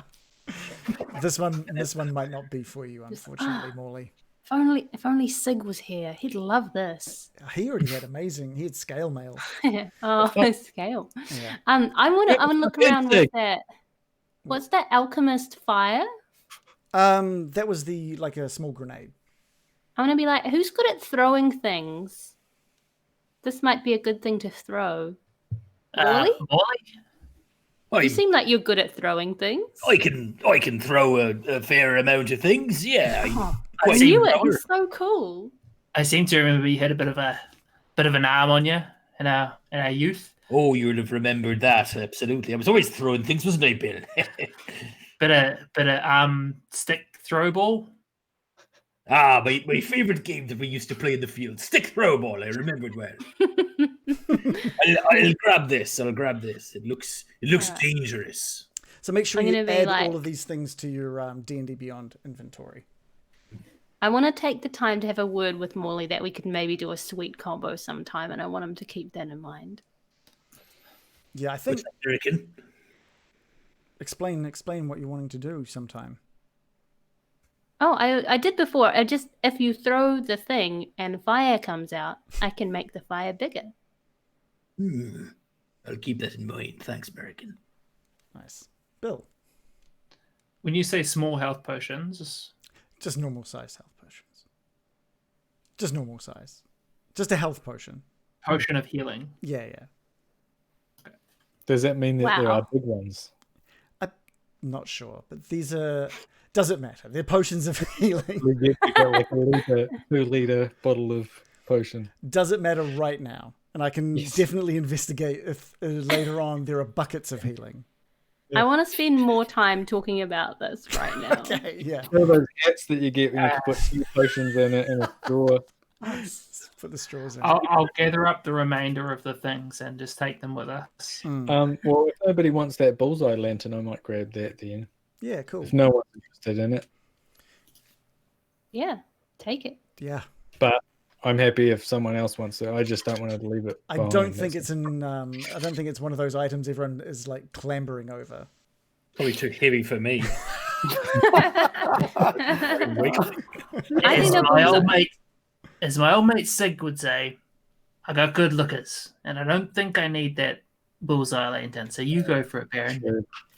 That where the fuck is Sig now? You mentioned him, like American mentioned him. I hadn't thought about him until now, but it's really odd. Sig I'm just gonna. left Phandalin a couple of years ago. Ah, Yeah. okay. I was about to do that Home Alone face. We left him in Queensland. He said his goodbyes at Cragmore. Not Cragmore. Where was he from? He was from Craignoll. Craignoll needed him basically, and he was continuing his search for these weapons. Wow. Can I do a little bit before we mosey off? Mhm. Examination on what the hell these creatures are, and if I know anything about them. Yeah, you take a look over them. You start with their claws because that's the thing they have most in common with the creatures that you guys came across earlier. And you remember in your research of the undead about how ghouls are formed, and you are aware that with only a little more of this abyssal energy, ghouls can easily become ghasts. So basically, abyssal energy being moved into the dead creates both ghouls and ghasts, and these two fall into the latter. Okay, gas. Disgusting. So I'm assuming he's sort of talking out loud about this. Do you know if someone's done this to them? Is that what you're trying to say? That's a good point. But the other ones, it seemed like that's just something that happened to them, the ghouls. But with gas, can I figure out if they were put in? Why were they buried in here when there's perfectly good coffins up there? Does it look like they were locked in here or behind the paintings, or they had died and they just put these paintings up not to keep them in, or I mean, those walls were sealed up at one point. There's and they've been broken down, so there's no evidence that you can really take a look at on the other side. The only, after a bit of investigation, the only real scratch, like claw marks you can see was what Elizabeth was giving to the one on the western wall as after Bill's attack. You deduce that possibly that they were they died or killed. Not sure if they were killed, but they died and stored in this sleeping quarters with the walls sealed up and paintings in their honor placed over them. so it seems like there's some kind of malevolent abyssal energy down here that's bringing them back to life. So I don't know what kind of, we got to be careful of some abyssal stuff going on. Okay. Yeah. I'm going to be on the lookout for abyssal stuff. I speak abyssal. Oh, Yeah. So if I hear any abyssal, I'll keep my ears open, try and just as I'm leaving, I'm just going to grab a cloak and a candlestick from this closet, put them on, and then I'm going to walk past American and say, "We're cloak buddies now." aw. Yours Nice. looks a lot like one of the ones that the ghasts were wearing as well. Theirs are far more tattered, while yours is holding together a bit better, thanks to being stored in the wardrobe. There were just 2 cloaks in that wardrobe, right? 3. There were 3 cloaks. 3. Could be cloak. I might grab. buddies. There's a 3rd one, right? Yeah. I'm going to grab the 3rd one. Okay. Yeah. Yeah, perfect. Give it a bit of a Yeah, and a lot of dust. bit of a dust off. Yeah, dust sort of pours out of that as you flick. Yeah, I think there's 3 of those cloaks, right? And then one of that special one that was in the footlock. Yeah, there was the cloak of protection, which I believe American's now donning. Yeah. Yep. It looks great on me, by the way. And both Baron and Morley are wearing what you guys can only assume are cloaks that belonged to the cult that did stuff down here. Yeah. Did you get a candlestick? I can raise my candlestick to you, Morley. Hey, I didn't get a candlestick. I don't want to leave you hanging, but there's no candlestick here. you're bereft of candlesticks. There was a I pair. am bereft. There was a pair of candlesticks in there. I've just had a thought, though. Yeah. If there seems to be some kind of cult, if you guys could, we could infiltrate them in disguise, perhaps. If this is their style of clothing. That's the a similar thought had crossed my mind, American. We could infiltrate these chanters, wherever these chanters are chanting from. And the chants are still chanting. They've got stamina, huh? Yeah. These chants are coming from the stairs to the northwest of us. Yeah. You remember when you were standing near the top of the stairs, that the chants were coming from further below. Should we sneak in there? What do you say? There's a mystery here that's not going to be solved until we find the source of this chanting. I say we find them. Agreed. I'm with you. I'm after you. So what sort of order are you guys making your way back to that area and down the stairs? I'll go in the middle. I'll lead. I got to go behind in the Cool Cloak Club. The Cool Cloak Club. CCC. Yeah. Not to be confused with the other. Never mind. They wear white ones. Never mind. The other cloak. There's a different kind of cool cloak club, which sounds Not as pointy. We're not as problematic. No. Yeah. No. Okay. And if they are like that, then we're going to infiltrate and take them down. You will make your way back through that sort of dining quarters and make your way through this corridor that you hadn't been through, but it ties back up to where those ghouls that you had fought earlier were laying. And you meet back up with Gary. Yeah, Hi, to Gary. that, I'm going to be a bit sad with Gary, but I'm going to pry the book that he was holding out of his hands. Perfect. take the book out of his cold dead hands. And you all make your way down these stairs. You get to that corner at the top of the stairs there, and the volume of that chanting picks up. and you make your way further down. And if you scroll down a little bit, Scroll down. yep, you'll see I've uncovered a new little area.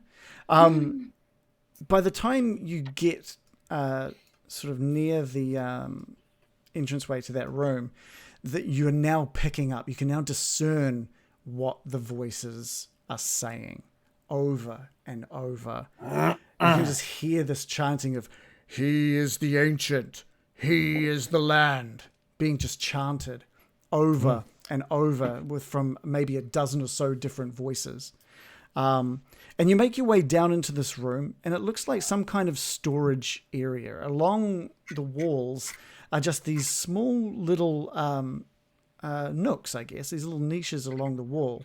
And they all just hold small little like relics. Relics. Yeah, you've got things like I think the first one that you see, Morley, on your left as you come into that room is just a small mummified yellowed hand with sharp claws when it's and it's on a loop of rope. And you look across, and then there's a knife that's been carved out of human bone, what looks like human bone. And there's a dagger with a rat's skull that's been sort of inserted into the pommel. There's a varnished orb made from what Bill recognizes instantly as a Nothic's eye. Oh. There's an aspergillum carved from bone. That's one of those things that you spray incense with, I think, or swing and get incense out of. Oh. yeah. A folded cloak made from stitched ghoul skin. The Baron picks up on that skin. Ew. A cloak made of ghoul skin. Yeah. There's a just this opened up frog that's just been lashed to a stick. Oh, that's gruesome.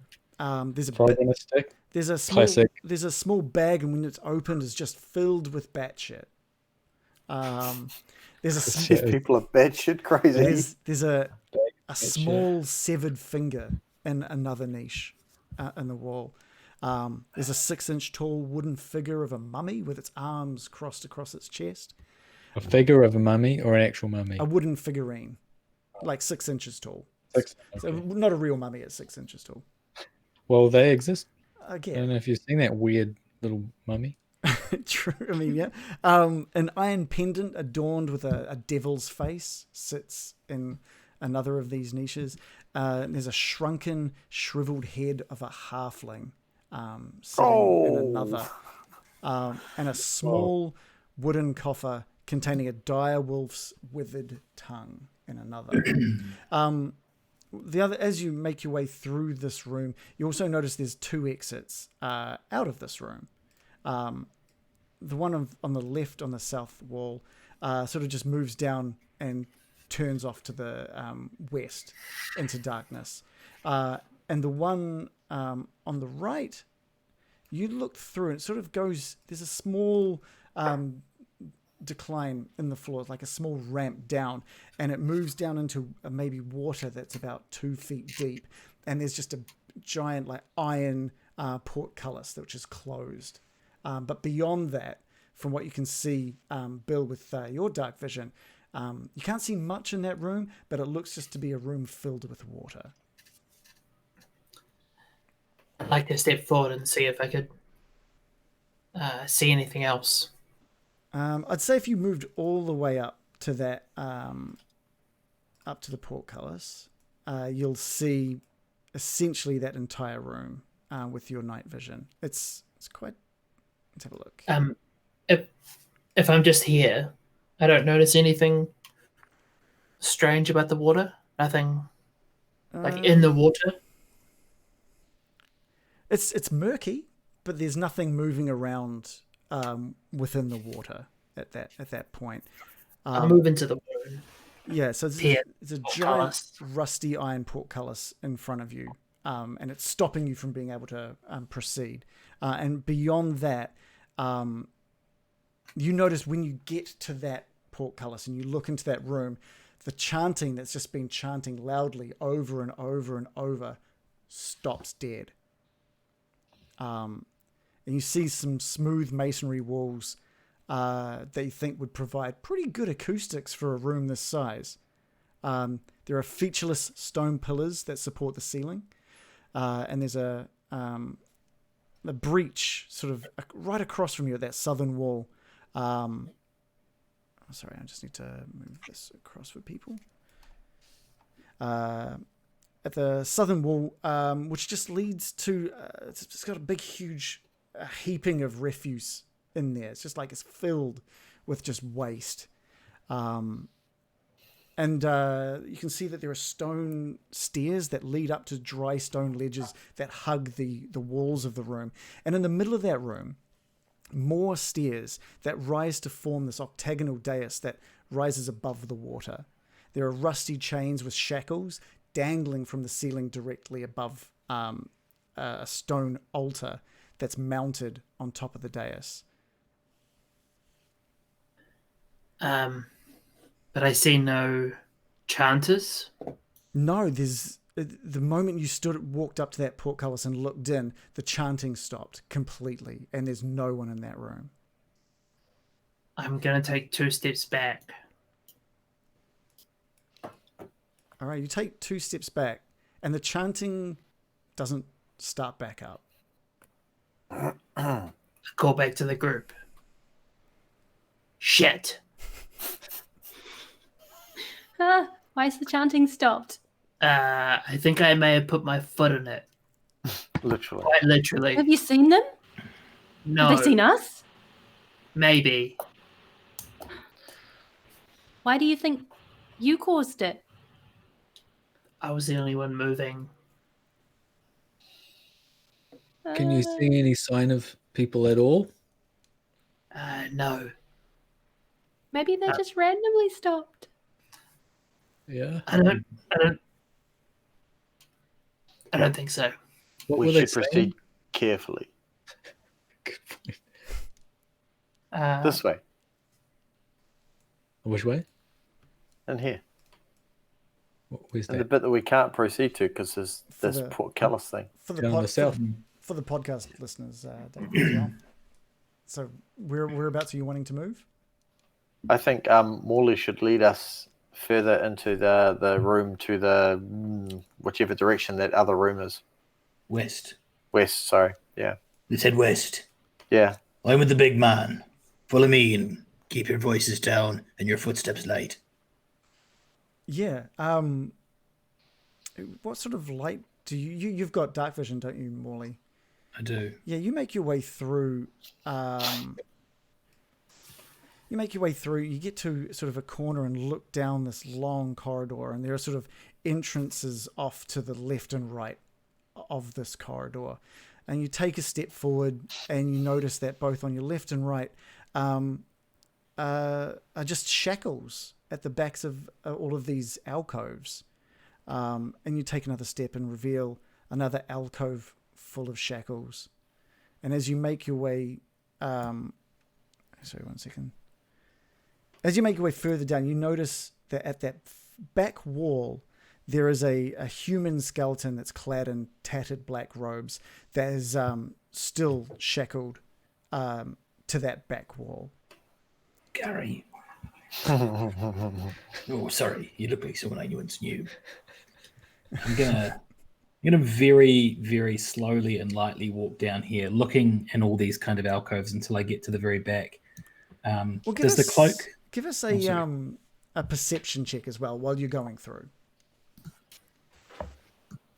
Happy to.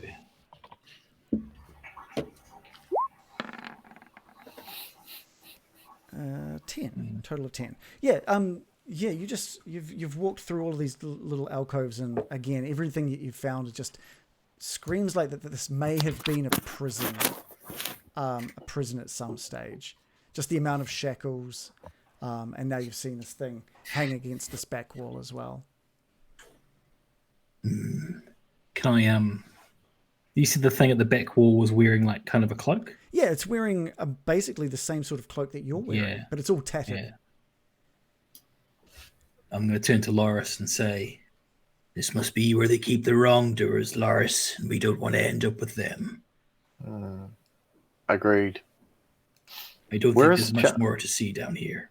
I can't see. I can barely see anything, so I'm just following you.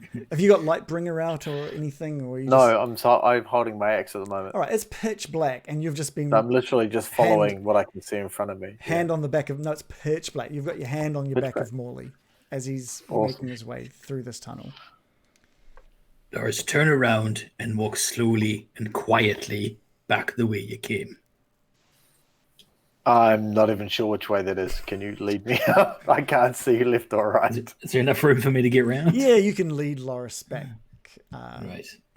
As I come to the Baron, I'm going to say, it's all shackles down there, Baron, and one unlucky soul.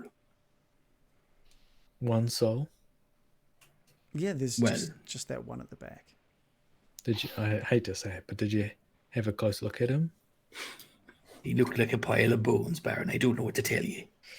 What if he Man had or a some kind woman? of identifying? I feel like we should go. We've Like come a, all like this a name way. tag. Essentially, Yeah, you're asking if if he he had had a name tag. a passport on him or something. Yeah. He or Passport, she- right? Okay. yeah. No, sorry, my bad. I should have given it a third check and over, and then I kind of like slightly less quietly this time walk all the way back down the corridor to this thing at the end. Can I give you an investigation check? Yeah, give me an investigation roll. All right. That's a good roll. Total of 19. Yeah, the only thing that you find, you sort of whip back the robes just to sort of see if there's any name tag or passport or anything, any identifying way that he might have died or anything. The only thing you really find of any significance on the skeleton is a small golden ring on one of its fingers. I'm taking that, and I'm not telling anyone about it either. Pirate! I try and work the golden ring off the finger and kind of pop it in my pocket. There's no skin for it. It's like it literally just comes off. It's Yeah. not a problem. All right. No kind of special engravings on the ring. No, just a. The one ring to rule them all. This is where you'd it. find one. No, it's just a plain gold band. All right, I'm going to make my way back to the party now. Nope, nothing at all. Nothing at all. Nameless, faceless, Mystery. wearing a cloak just like this cloak here. Tugging You're at a my married own man, Morley? Just kidding. Not anymore, Baron. That's a story for another time. Oh. Well, where to next? If there's no way out down there and there's no way in through this portcullis, what do you propose? Well, we solved the chanting problem. We did actually Yeah, I get fix it in a stopped. way. Mystery solved. Yay! It What was were they nothing. chanting? Well, funny you ask, because you've all moved away from that, and you've gone off to investigate, and again that chanting has just kicked back in, and it's just he is the ancient, he is the Is land, the ancient. is just being chanted, and it is coming from that room, with the dais in the middle. But there was no one in that room, right? Could it be ghosts? Bill looks keen. Oh, Bill. Can I see this? Or did I see this? Yeah, I'd say that when you moved up to the portcullis and you had a look around, the other thing you saw is there was some kind of old wooden wheel attached to the wall, something that you think could probably lift this this portcullis, this gateway. A American. Yes. When I was looking down here, there's this weird wheel thingy just out here, and I do wonder if you could maybe whip it. Whip it good. Yeah. Yeah. Well, we might as well. Try to do it from a distance if you can. Yeah. I think it's a pretty safe bet that there's something undead or unholy in there. But we came here to sort this out. I'm going to give it a try. I just rolled a 22, lashing out with a thorny whip. Yeah, that's perfect. You lash out. I think you're gonna have to get right up against that portcullis to really, because it's around the corner from you. You're gonna need to like reach your arm out and through the gaps in the portcullis to really So afraid. grab onto that. So if you're willing to do that, then we can take that 22. I'm going to do it, but actually before I do it, I'm going to say, be ready to back me up at a moment's notice, please. Cool. So yeah, Okay. the thorn whip is perfect. It lashes around one of the spokes on this wheel, and you just it's quite tough, and it takes you like maybe a minute to get some momentum on it, and it pulls it to the point where you only get to turn it like a half, maybe a quarter turn, because you can't consistently wheel this thing, and you lift the portcullis maybe a foot off the ground, so still a half of it, a foot of it is underwater, but you're holding onto this tight now, and the portcullis is just lifted about a foot off the ground. Okay. Well, it's a start. Could just do another one. Is there anyone strong here that can lift things? I don't think so. Yeah, I can't think of any strong people on the team. Anyone that talks about their height a lot? Oh, you're talking about me, mentions right? their height. Sorry, Loris was just looking at all the scary shit in these little crevices again. Loris, we need a muscle man down there. Oh, okay. All right, so I'm just going to come up behind American and see what she's up to. Is the thorn vine thingy that she's sort of saying, is it something that's attached to her, or are you just holding on to it? I like to think that it comes out of my staff. Yeah, It doesn't really say, though. I think that Okay. makes sense. So she's holding All onto right, her so- staff, and out of that is this thorn whip that is Okay. attached to this thing. So Loris is just going to sort of see what American is doing and see she's trying to pull something up, and it's just going to grab the vine and with as much strength as he can give it an almighty yank. No, she's already pulled it as far as it can. Oh, to pull it as further? it can be. Well, it will just come off. I think. Really? Right, because it's a wheel, basically, it Look, can't go yeah. underneath Ah, without okay. re-grabbing on again. It's not a. But could I do another one and then we pull on it together and try and get enough momentum that it Yeah. flails The around? problem is that it's a wheel that is embedded into the wall. So you have to, if you look at the image of it there, it's not a wheel that's vertical or against the wall. right, yeah, It's okay. horizontally embedded into the wall. So you But have if you to, pull, say for example, you're Grab the pulling the bottom, furthest. If you're pulling the furthest one and you pull it around that way, it turns at about a quarter pull, which we've already yeah, done. do 3 more prongs come out with it, so you can then cast it again and pull it again. The pull another moment one. you release it to cast another one, it will drop. I'm going to say, how about this? I want Loris to have his moment in the sun, and I graciously step aside and said, there's only one being in this room that could pull up something with such great force and ferocity. It's all yours. Morley steps forward. Oh, Loris wants to see this happen. Bill, what do you? I have a question. Yes. Has the chanting stopped? Yeah, the moment that American walked up to that portcullis and looked into that room, the chanting completely stopped. Fuck. Be shy. So, sorry, Reagan, did you say the bars have been lifted about a foot off the ground? So American is currently holding them about a foot off the ground. So is that enough for, say, someone my size to crawl to kind of and go underneath and into the room? You could just lift it. You could. I don't want to. I don't want to I lift it. asked Why you, would I want to could lift you it? please lift it Why so we would can you all wanna go lift through? it? No, okay, no, fair Why would I enough. want to No, lift it? fair If I enough. go in there and No. go, okay, cool, I can assess the situation safely. Yeah, Okay, yeah. that's fair. Okay. Okay. Like, All right. Yeah, you could hold your breath, and using your strength as well, just to make sure it gets, that you can fit underneath it. But yeah, you'll be submerged under this murky water for a little bit. Don't drop it on him.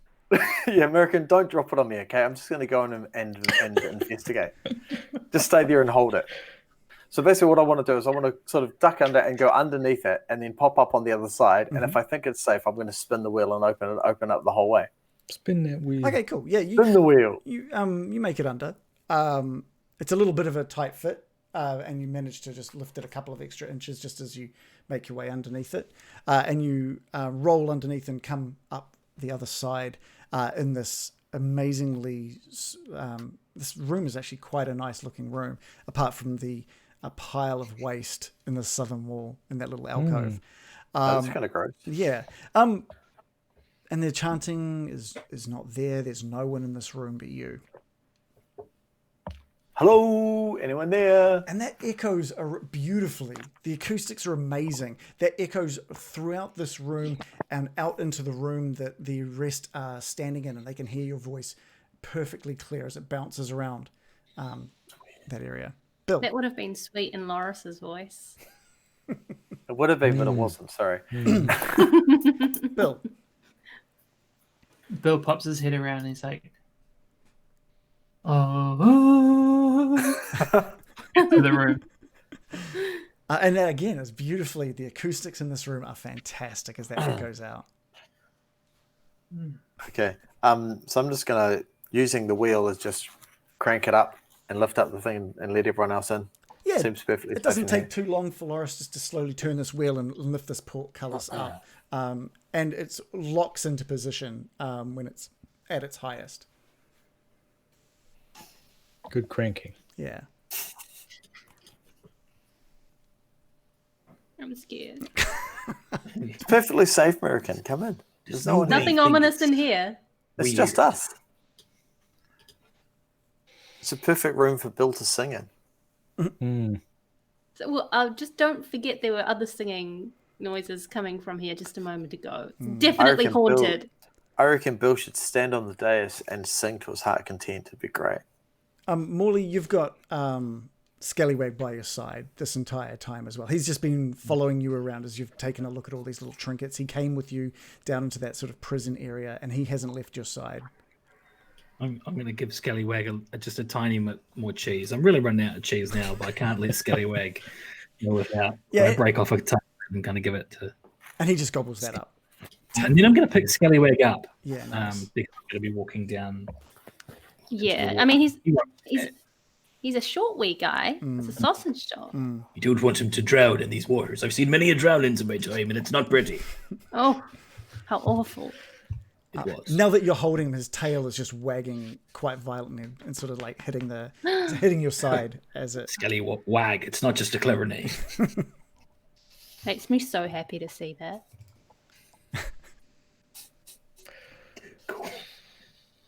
I'm really scared to go into this room. About the chanting, like the fact that no one has kind of addressed the fact that, like, in any depth, that there was all this chanting. We can't see anything in there. It's weird. terrifying. It has been mentioned. But it's after all of the noise that you've had this entire time you've been underneath this house. It's weird to only hear the sloshing of the water as people make their way up onto the dry stone ledges. Eerily quiet. Eerily quiet. Hey, American, get out of the water. I'm scared to come in. I'm like, how Well, about go backwards then. I'm scared. Really scared. What happens when we're all not in the water? Anything? Nothing at all. Nothing has changed. Can I look at the water and can I see if there's any sort of ripples that shouldn't be there? You know, like if something is invisible. Give me an investigation check. Okay. Oh, I can do that with my special thing.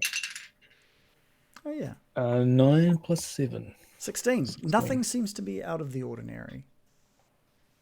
I mean, apart from this fucking room that you're in. Totally normal. Yeah. I see Loris is walking towards the refuse. What can you see over there, Loris? I'm just wanting to go over and check that out. Actually, I want to. I want to start. I'm assuming it looks like piles of bones, but I'm not sure. So I'm just going to start digging through it's it. a pile of waste. It's when you say waste, what kind of waste? Like human waste. It's like shit. There's just like moldy vegetation in there as well. It's just this Vegemite. It's just this massive. It's how tall is this thing? It's like 10-foot high pile of just waste. Give me a nature check. Nature. Okay. Hang on. Let me find that. Roll around in it.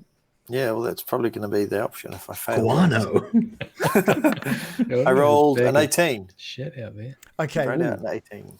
Loris, with a roll of 18, you've noticed something kind of out of the ordinary from this thing that's in front of you. It seems to be like moving in a way that maybe you think it's like breathing. This thing looks alive. Just this like slow kind of pulse out, and it holds for a bit, and then it just sort of just slowly moves down a little bit, and then just holds again for a bit longer. So it's like taking a deep, slow breath. Well, the only thing you can think of is that it reminds you of like an animal sleeping or breathing slowly. They're just slow, deep pulses. Morley's words of treading carefully echoing through Loris's head. So I'm just going to quietly step back from it, and I'm just going to wander back to Morley, and I'm just going to say to him, I think the shit pile might be alive. It kind of looks like it's breathing. A talking pile of shit. That's what you're telling me. You put in the room. Feel free to have a look at yourself, buddy, but it looks like it's kind of just sleeping. And I don't know, sleeping dogs lie seems to be appropriate right here. And sleeping shit. In this Yeah. Leave the sleeping shit pile alone. Yeah, Morley's gonna walk over to it and then just stop on the stairs here, and then kind of see if I can ascertain that same feeling or like see the same thing or anything more than Loris did. Yeah, give me a nature check.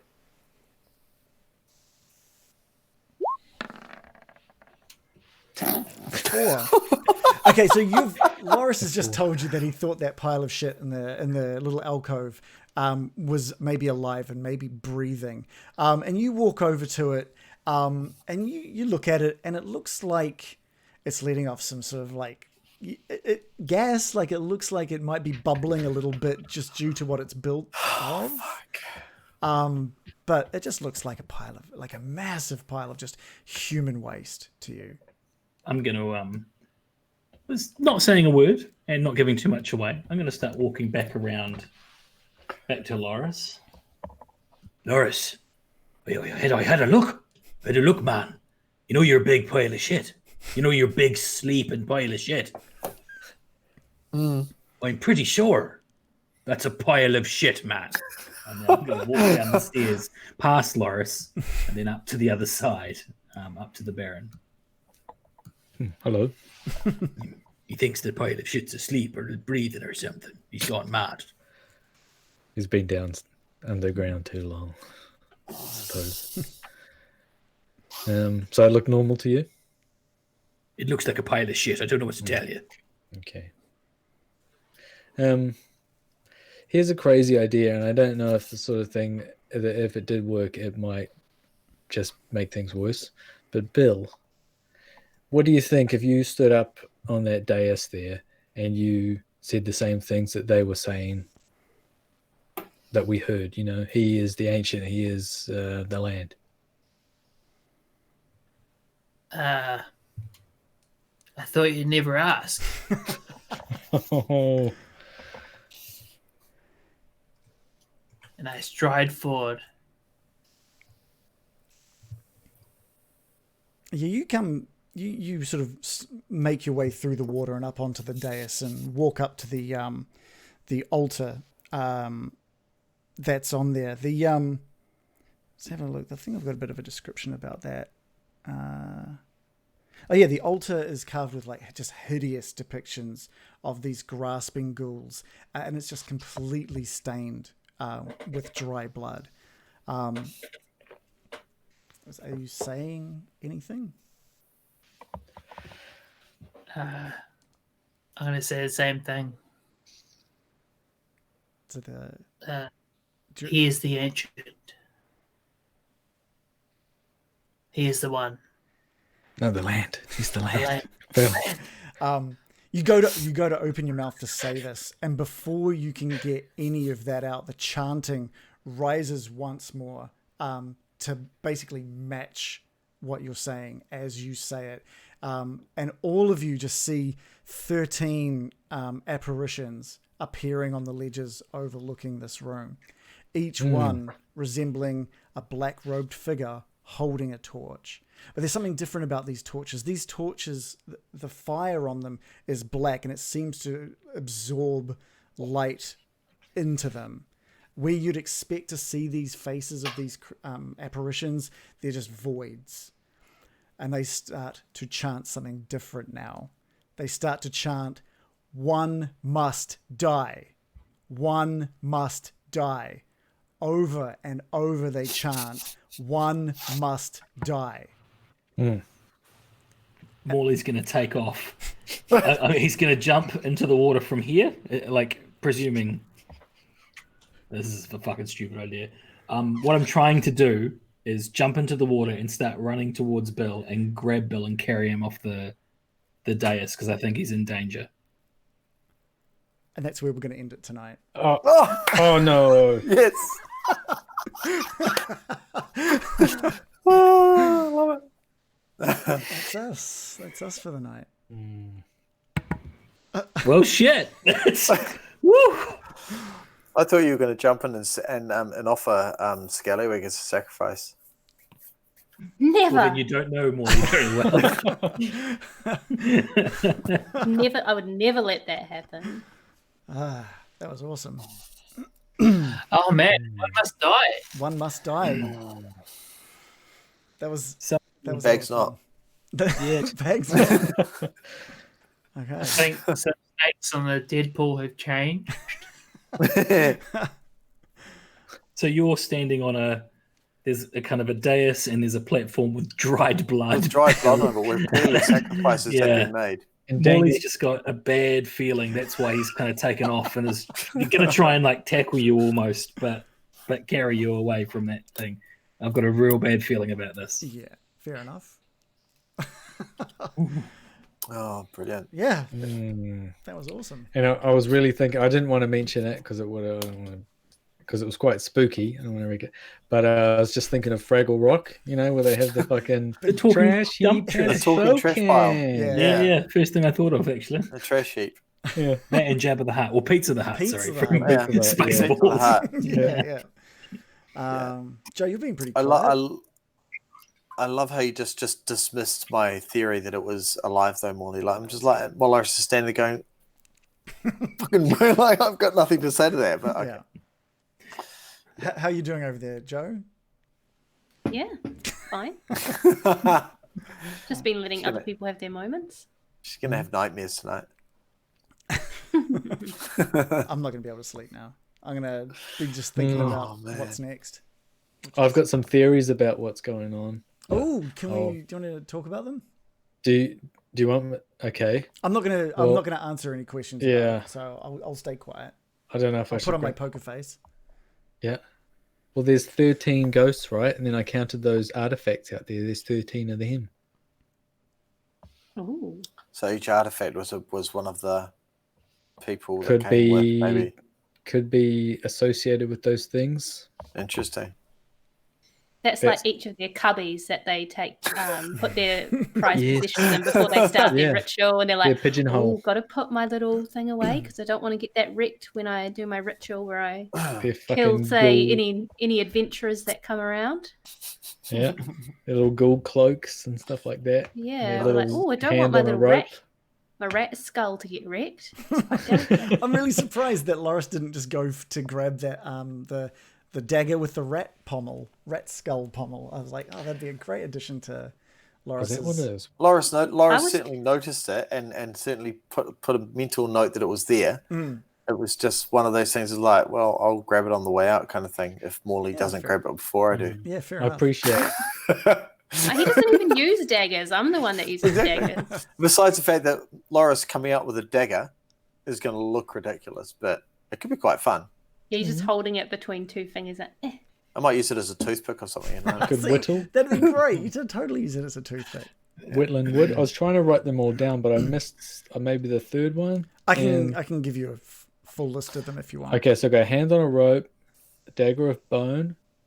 Hand on a rope, a knife carved from a bone, a dagger with a rat's skull set in the pommel, an 8-inch diameter varnished orb made from a Nothic's eye. What else do you have? What's made from Nothic's eye? Just a varnished orb. Oh, varnished orb. Some pretty creepy shit out down there. So there's 2 daggers in a row. That's what threw me, I think. Well, a knife and a dagger, actually. Oh, what's the diff? One's a butter knife and one's a dagger. Yeah. One's Okay. used for spreading butter and That's canon now. It's actually a butter knife made from a human body. Which one's the rat with the rat head? The rat head's the dagger. Oh, okay. So Yeah. a knife. Come on, can you imagine a butter bone. knife with a rat's head on the pommel? Well, I can Yes, now. you just did it. And That an would be hilarious. aspergillum. Aspergillum. It's one of those sort of cleric orbs that Yeah, they swing Yeah. incense. They and- swing Sounds with- like a yeah. medication. It does. It's just like a smoke. Yeah. a smoke ball thing. Like Catholics at funerals and stuff, right? yeah, Yeah. Catholic. Catholic Catholic. priests. Catholic. Yeah, very Catholic Yeah. thing with. I don't think this one is Catholic, but It's got that. They have weed in it. Is that right? I mean, Got weed. put I whatever think you you've been want. to a different church than I have. Everyone's hot boxing it. That sounds Oh, like a that's that- fantastic tool. Dutch oven. That's it. Then a cloak made of ghoul skin. Yes, A frog on a stick. a desiccated frog on a stick. Okay. That's important, apparently. I wonder if these are relevant to Yeah. stuff, or are they Well, they're just so spooky? specific. Well, anything relevant, anything to do with death that's relevant to the Baron, right? Mm. This is the sort of stuff that he'll notice. Well, a bag of batshit. You might like that. That Laura. too. Well, that could actually be quite interesting to Loris, because Start smearing it on provided his he'd killed the bat, chainmail. and that would have been fun. Yeah. Yeah, war paint with his. Yeah, A severed finger. Yes. Well, it's written here. I didn't want to state, but it's a hag's severed finger. But I'm like, you guys wouldn't know that. But whatever. It's a Wouldn't severed- we? it's just a crooked old finger that's Crooked been. old severed finger. Of a hag. Yeah, A 6-inch mummy idol. correct. And then I'm missing one, I think. An iron pendant adorned with a devil's face. Loris was interested in that too. I'm thinking that appeals. Exorcist. And a shriveled head of a halfling Yeah. and a dire wolf's tongue. Yeah. Yeah. That's right. Is that all? Yes. Yeah. That's it. Well, if one had to die in, what would you do? Would you is one person a bag of batshit? How's this You're going work? to try and work out which one belongs to each. Yeah. Who wants the bit shit? Are you the Are you the batshit? knife? Yeah. One apparition is just like, I really like bat shit. Is Holding one onto of his the sack of Oh, figures shit. missing a finger? That's the Nothic voice, though. So surely that's the orb. True. Sorry. Yeah. Had the deep way, actually, wouldn't it? Am I the only one who can wear heavy armor? Or I don't know. Can a barbarian wear heavy armor? So, No. I don't think you guys should really. don't think know I this. can. You guys should really. I should know, but I really can't know this remember. It's information. too long. About your They're all characters. about having no armor, right? And running into battle like a. Yeah. In theory, that's kind of what a barbarian's supposed to do, but I chose not to because I was aged and more I protection don't think you focused. can wear heavy armor. No, I don't think I I can. don't think anyone can wear heavy armor. And No. sorry, I so certainly can't. chain shirt is medium. Chain Yeah. mail is heavy. Chainmail is heavy. But yeah, Morley can only wear light armor. Oh. Because he's not swole. No, you can't be nimble. You can't be nimble. You can't be nimble and agile if you're wearing Yeah. heavy armor or heavy-ish armor. And As if a dexterity is your druid. key thing. Druids can't wear metal. Mm. Fun Really? fact. So you guys need to know this because I will not remember this kind of stuff. So it's the best armor you can get. Is splint mail like wooden? I can never remember. No, Or is that metal? it's made of splints. What? Me- Who Metal. knows what a splint is? I don't. No, I have like this picture of Splint. just yeah, wooden splint. splints. Oh, No, maybe I've metal got splints. metal splints. Yeah, okay, I've got the wrong image in my head Not completely. like what you put on your legs if you break your leg. Just bandaged with 2 splints up the sides. This is comfortable. I have some like this in my mind. There's this like samurai kind of armor that's been made out of wood, but I'm not I don't know why I had that in my mind. I don't know. I don't know anything about armor. Yeah, I No. know very little about armor, to be honest. I should do some reading up. I think well, I'm probably really wrong, but I think it's, the elvish armor that it's slotted in like that. Mm. Ah, right, that makes cool. I think sense. that's what it is, but I don't know. Yeah, cool. I'm just I googling remember- it now. It's The other day, me and Reagan. Oh, I can't remember where this came up, but it was like something, and I was like, "What's that?" And he's like, "Oh, it's a type of sword." And then I googled it, and it was like a type of armor. I was like, "So It totally sounded like a sword. what was it?" I can't remember. What was it? I can't remember either. Never mind. it's strips of metal attached to a cloth or leather backing. Huh, interesting. What leather backing and what were the splints made of? So splint armor is basically armor consisting of strips of metal attached to a cloth or leather backing. It's most That strips- commonly found as Elves. Right. Have you seen like the Polynesian armor in the museum? That shit's cool. No. It's like made of cloth type stuff, and just sort of like you would have leather armor or padded armor in the Middle Ages, and their weapons are fucking scary looking, like big wooden things that are really carved into sharp points. And just shit. heavy, Yeah. eh? They're really heavy. It looks really cool. Yeah, it's all like plaited and stuff. Yeah. American, you're getting someone complimenting the Goliath filter that you made for Dave. They said Goliath makeup. Dave, they're giving you too much credit. You didn't want to put makeup it's on. all makeup, totally makeup. I Yeah, spend yeah. hours every evening doing this, and then it's really easy to take off too. Even the Hang weeks, on. even the days you're not playing, you just Yeah, I wear it all the time. This is what Yeah, I you go to gotta work get in wearing. character. I'm gonna show. I can actually put it on too. I am at a work meeting. I've come here to kill. That's my best barbarian. That was pretty good. Yeah, so the Snapchat, we've got Snapcam filters that Joe has made for both herself and Dave for their characters, which look fantastic. Yeah, we had Ranzin make an appearance, Yay! Yeah. which I I'm thinking of assume has- updating this filter to be more dramatic, actually. Did Ranzin just Because move why back not? into the ethereal plane?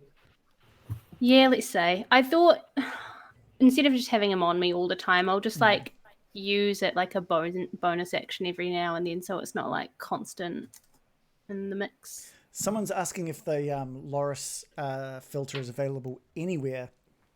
Yeah, It you actually can Google is. it on. You can get it on Snapcam if you Google Loris. If you just search Loris in Snapcam, it'll come up. Yeah, so you can send Yeah. So you too can be You can a too. Goliath. be a Goliath I think there's a barbarian. few versions of it. Like I made one with red eyes.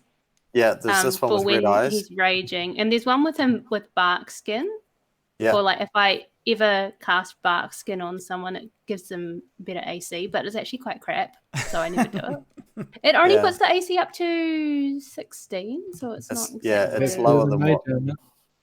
There you go. Pardon? I think it's better than mage armor. It's good for Baron and stuff, but it's no longer any benefit to Loris because my Yeah, AC is higher. Yeah. An hour, right? And mage armor lasts 8 hours. Oh wow. And you've got that shield thing that your staff does. It bumps it up to 20. Yeah.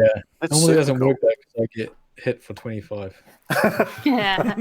It's worked the Yeah. last couple of times, hasn't it? Yeah, it's really come in It's really handy. good. Like Yeah. I've had it for so long since we fought glass stuff, but I don't Yeah, use it. you've Maybe had it for a while. Yeah. The thing is, like, again with the spell conversations, but bark skin is kind of only good if you think of it in before a battle begins, yeah, because it Yeah, takes a easily. whole action. Oh, So yeah. it's a long like, oh well, casting you time. cast it and then you've used your whole action that you could have spent doing something. And that how would long does it actually last? eliminate Does it the just enemy. last like an hour or something? Or It lasts an hour. yeah. So if only I could, yeah, maybe I should be like trying to cue it as a reaction to like enemies appearing or something, if that would be allowed. Because I never use it because it's a whole action.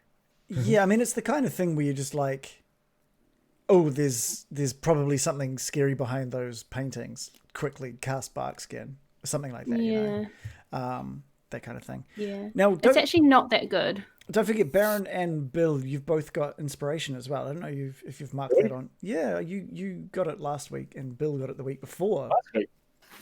Yeah, last week for doing your rope trick and Oh, getting everyone out of there. I missed that. Yeah. I did was know hoping- about that, but I didn't have an opportunity that's cool. to use it. Cool. So It's just reminding people, just in case. I always say before when I'm dying, Oh, which yeah. happens quite a lot. Fair enough. Fair Yeah, enough. good point. Yeah. I was hoping we'd hear Loris's voice. Yeah. What happened Sorry. to Loris's voice? Sorry. Mm. I'm not sure what happened. I thought about it and then I didn't think about it, and yeah, It's hard to do. it's a work. It's a work in progress. it's a word. I want that to be shriveled Loris's voice. I think. Yeah, well, the thing is, when like shriveled Loris came, it was like, okay, I can just speak normally now. What happened? Don't worry about it. But yeah, I round off every session by giving inspiration. I think that's a good way to look at something that cool that's happened in this session. And I think using your mold dirt or whatever it was to excavate Mold earth to excavate those walls was fantastic. So the thing that was It actually did help, which was quite cool. yeah, the thing Thank that you was, for allowing it. That's all right. That's all good. The thing that was going to trigger those ghasts were if you took anything out of that footlocker. Oh, see, we got like a hell of a haul from that locker, eh? Yeah. Yes. Pretty stoked with all of our treasures. I've already got like 3 spell scrolls. Dude, you've Oh my got God. that. You've got so much research to do. Did you, Can you- write down all of those I had no spells? time, you sort of rattled them off. Are you ready? If only this was recorded. Is there a list of spells? A list of it on a bit of paper somewhere, Reagan, that you can just give them? I can just cut and paste it into Great. the chat. But just So if are you tell they? me They're all wizard spells, eh? They're all That's really cool. wizard spells. about all the spells that I get are not wizard spells. So this would be a first. I was so excited when I saw this. I was like, "Oh, this is Oh, yeah. fantastic!" I myself got that one. Finally, something for the Baron. Nice. Mage So armor. to use these spells, Baron, do you have to learn them, or can you just like? Yeah. Remember, That's I have to roll the dice and shit. You to can't- Oh, usually that's fail. right. Yeah. You can't use another wizard's book. You have to. So he has to write them down in his own book. Yeah. Yeah. So it's going to take a bit of time to. So they're Re- not scrolls. research them. I No, learned- they're not what- scrolls. It's a spell book. Okay. You got some writing to do, bro. So you can't even use these like you would a scroll. Okay. Cool. I like that. Yeah. You have to move them into your book, Fuck yeah. which is, I thought that was cool. I was really stoked when I saw that came up. That's really cool because it means you get like automatically you got about the extra 6 or 7 spells that you can add to your list. Yeah. That's cool. There's some good ones Some of there. them- yeah. Magic missile, protection from good and evil, dark The vision. magic weapon sounds pretty cool. That level 2 one, the magic weapon. what's that? I've got spiritual weapon. I don't know what magic weapon is. Magic weapon. Let me take a look at what that is. Magic weapon. You touch a non-magical weapon, and until the spell ends, that weapon becomes a magical weapon with a +1 bonus to attack rolls and damage rolls. Ooh, That I would like probably that. be good. I've been noticing that a lot of my actual spells that I have now are fucking shit against these undead. Right. 'Cause I'm an undead. You know, like, I don't want to attack undead Yeah. by default, but yeah, they don't do shit. So I guess magic weapon would be helpful. Yeah. Mage You can armor. cast it on other people's weapons. Yeah, if you, totally. If you Mm. want, Yeah, I right? would So that's on my cool. own one, because it would be like a penknife or something. Yeah. Actually, what weapon are you carrying around with you, Baron? Do you actually have a sword or a dagger on you? Yeah, I've definitely got a dagger, but I think that's about it. I can also use a staff. I can probably Okay, use yeah. a staff. I don't know how strong it is though. Yeah. Glass staff, you go smashing it over someone's head. And, Yeah. whoops. Yeah. And at higher levels, it looks like it can do even more. So it's pretty good. That magic weapon's pretty good. Someone's just dropped in just to say, this is Brr Master. Just dropping in now, but I love all the cosplayers' outfits and stuff. I have to check out the VOD. There was the second, because you guys are cosplayers now. I like it. You Oh, guys are God, all- really? That's fair. Uh-huh. We've graduated. We're laughing. We're basically laughing. We're just laughing. Lightning sitting bolt. down. Lightning bolt. That's a classic. It's a classic. But that was the second person that's complimented the outfits and stuff as well. Random Put Origins. my ears back on. Random Origins wants to know what happened to the Ring of Invisi. I've been thinking about that. I was going to Have you use still got as it? well. Yeah, I was going to use it before anything came in. Man, I need to relearn what that does. I've got Yeah, that I written didn't down want to somewhere. spring it on you because I can't fucking. I never figured You it roll out. a die. Was it a 1d6 or something, and something disappears or does something? I Well, can't all remember you guys exactly have what it was. seen so far is the ring disappearing each time. And I couldn't get it off. Yeah. But don't worry, Random Origins, I have not forgot it. So I have to move that over into this campaign. Okay, good to know. And we lost Adam, so he's probably getting a little late for Adam. That's all right. Yeah, we had a really good turnout tonight, which is great. So We should make these things go on till like midnight. dude, I would totally be down for that. I would. Well, we've got. Karen, I go, just sorry. looked at my armor class, right? Mm. And you want to know what bark skin would do for my armor class right now? Sure. Up by 1. It would go from 16 to 16. Yes. So I've got some good spells as well. Does it not level Baron. up? Does it level up with you? Can you cast it at higher levels and make it do more? No. No, Okay. it's- The only thing it would Get be rid of good it. for on my character now is if I had the forethought to cast it on myself and then turn into an animal. But I mean, that's 2 whole actions to like before you can do Well, anything. would that So it's work? like What I'm never gonna do it. is bark skin a concentration spell? Yes, And then Is it? which means you can maintain it as an animal. Oh, can you? Okay, that's cool. That's pretty good. Yeah, which would be cool to do, but like I say, with the action, Yeah, the amount yeah. of actions that takes, it's like, well, it's never happening Yeah, Mm. that's fair. unless I really plan ahead, which I Concentration can't spells, remember to that do. fucks you up if you're gonna be wanting to cast any other concentration Yeah. spells while you've got them on for an hour. And then you risk losing them every time you get damaged That's anyway. probably the worst thing Yeah. about it. Yeah, concentration spells, like a lot of my spells are concentration spells. So I've noticed that like druids are sort of, I think the way you're meant to play them, well, one of the ways is like hang around in the background casting 6 spells while everyone else doesn't let you get hit. It's Yeah. like Yeah. clerics. They just hang around in the background, blessing and healing and all that sort of stuff. They're sort of protection people. Like clerics, they get right in there. They got heavy armor. They can bash shit out of stuff. They're really. But they carry a lot of defensive spells, don't they? Some Like of they've them. got- Some of they- them have heavy armor. Mm. You could, Yeah, it they depends can. how you The build it. Like as a druid, you could build it around being a melee monster, Yeah. like always turning into an animal and wrecking shit. Mm. You could totally make a build around that. Adam, do you want to discuss what Morley is? Oh, is that He's- He's He's like- frozen. Thinking. He's He's asleep. looking very pensive. he's like He's asleep. he's just like Should I? I don't really want to. think I will. He's like, don't even Oh. ask. Yeah. Oh, there he is. Your internet is slowed right down there, Adam. I'm glad it happened after we played. No, okay. You cannot hear it. We can't hear you. We can't see much of you. So What have you done? he's gone. Okay, that's fair. I was expecting that. Thunderflux said maybe bark skin is good for other party members. I mean, it'd be good to Yeah. for like I think for the Baron. That's yeah. I think I cast it once on one other person. You cast it on me before. Yeah. Yeah, I Early cast on it when I had like really once. crap armor class. Yeah. And But then I now found he's the got ring an of It'd be good to cast it on someone like an NPC or something, maybe that's being held Yeah, hostage. I've cast it on an NPC before, Right. which the DM was nice enough to say like, the barkskin helped him, Yeah. which was like, oh, that's nice, thank you. Yeah, you gave that to Gundren's brother, wasn't it? Or was it Gundren? No, not Yeah, Gundren. whoever we Gundren died. saved in the in Gundren's- the mine. Yeah. Nundro. You gave it to Nundro. Nundro. Nundro. Yeah.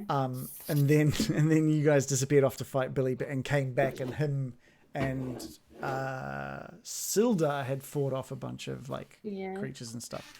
Yeah, it's kind of a stink spell most of the time. Are you Because back, like from Adam? a There he is. hey, I Hey! think I'm saying it's like working from a now. role play can't hear perspective, us. I can. Oh, Oh, there he is. Yay. yeah, I can. I can. Okay. So we were just talking about you, and we weren't sure if you were listening or not. So, Joe, do you just want to finish off what you were saying? Sorry, Joe. I was saying, like, from a role play perspective as well, imagine everyone starting, like, getting into a dangerous fight and your characters there just, like, armoring themselves up in the corner while everyone else is, like, rushing in. It just seems real stink, and I don't want to do it. Especially because most combat, realistically, depending on how many enemies there are, most combat rounds are like 2 or 3 rounds. Yeah, so it's just no fun. Yeah. If you spend 2 rounds armoring yourself up and you go, right, I'm ready. Yeah. Yeah. Meanwhile, Loris is getting clobbered, and you're like, "Hey, but if someone hits me, I'll have a 1% increased chance that they won't hit." Yeah. Adam, I was saying, do you want to reveal what class you are to the players? Yeah, I don't have a problem doing that, but I felt like kind of it was like a cool source of mystery. Actually, maybe I do have a problem with it. I kind of want you guys to just kind of find out as we go along. It is pretty feels cool. like wrong. Who are you? He's a rogue, obviously. Who are you? Some kind No, of he's not obviously a rogue because he has fucking witch bolt. Well, no, This is really doing my head in, but it's amazing. I'm pretty sure. See, for me, like the whole he's the number of times he's just wandered past something, and I'll have that. I'll take that. Like the just sneakily It's taking happened twice. It's happened twice. Okay. Yeah, Loris, we haven't seen it happen, but I'm like, to me that screams rogue. I mean, Well, if I'm not I going do to judge you as a pirate, you're a rogue. Eyes To lit be up. fair, Yeah, any class can steal things. Any class True. can steal things. true. And Loris Thank can't you. speak because he's been was- stealing shit it was since pitch black. forever. It was pitch black. I didn't ask him to roll sleight of hand or anything. It was No. just pocketed. No, I mean, Loris didn't see it happen, Yeah. but it just the fact that the way you described it is carefully taking this ring up and was like, hey, he's a rogue. And if you want me to call you a pirate, I'll call you a pirate. But You can call me what you want to call me, big boy, and we'll see how that works out in the game. pirate, world. that's it. Badly for me is my guess. You're good with I Strahd? know, you'd probably be quite hard to hit, I think. Bill. As much as I'm like fiending for an answer, I'm actually really enjoying not knowing. Yeah, nice. Nice. I think it's like every time he does something. I got That's cool. I got a question for Dave. Yo. Have you looked at Morley's character sheet? I have looked at the D&D, you know, the D&B, the overlay, how it just comes up with the top bit. Yeah. So I've read that bit, but other than that, no. Okay. So I know what his race is. I know the class and the basic stats, but other than that, I'm just like, so I'm assuming the witch bolt thing is a racial thing, but I'm like, Don't get because you're a racist. half elf, eh? We would know his race, right? I am a half. Yeah, he's half Just elf. from seeing him. Yeah. So I'm assuming the witch bolt, me personally, not Loris, because Loris has got no fucking idea. I'm assuming it's a racial thing as opposed to a rogue. Sorry. All I'll say is that the abilities or things I can do, I've thought about in the context of Morley's backstory. So I would hope that one day, that'll just organically reveal itself as part of a compelling character build. Would Bill know some of these things though? Because you guys were close as No, Kids we with were And I don't- kids. There was no witch bolting going on when we were playing you weren't Sticky just Ball whacking Throw a or few whatever it was witch called. bolts out when you're like, as teenagers going, hey, watch this. Nah. Likewise, there was no fucking whispers of dissonance Yeah. going on. Fair enough. That's cool. Do characters know about classes?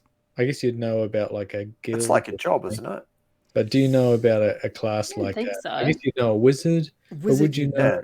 You'd know You would know. cleric. You wouldn't be like, oh, this person is a rogue. You'd just be like, No, oh, you this call guy's him a a thief. roguish type of man. That's the one that I would think Or a about. pirate. Maybe you wouldn't know about a rogue, but you know about Thieves Guild. But you would know about druids and wizards. Yeah. Clerics. Yeah. Clerics, paladins. You'd know all those. But then barbarian, that's just a kind of wild person. Just a So thug. that's Yeah, not- exactly. Yeah.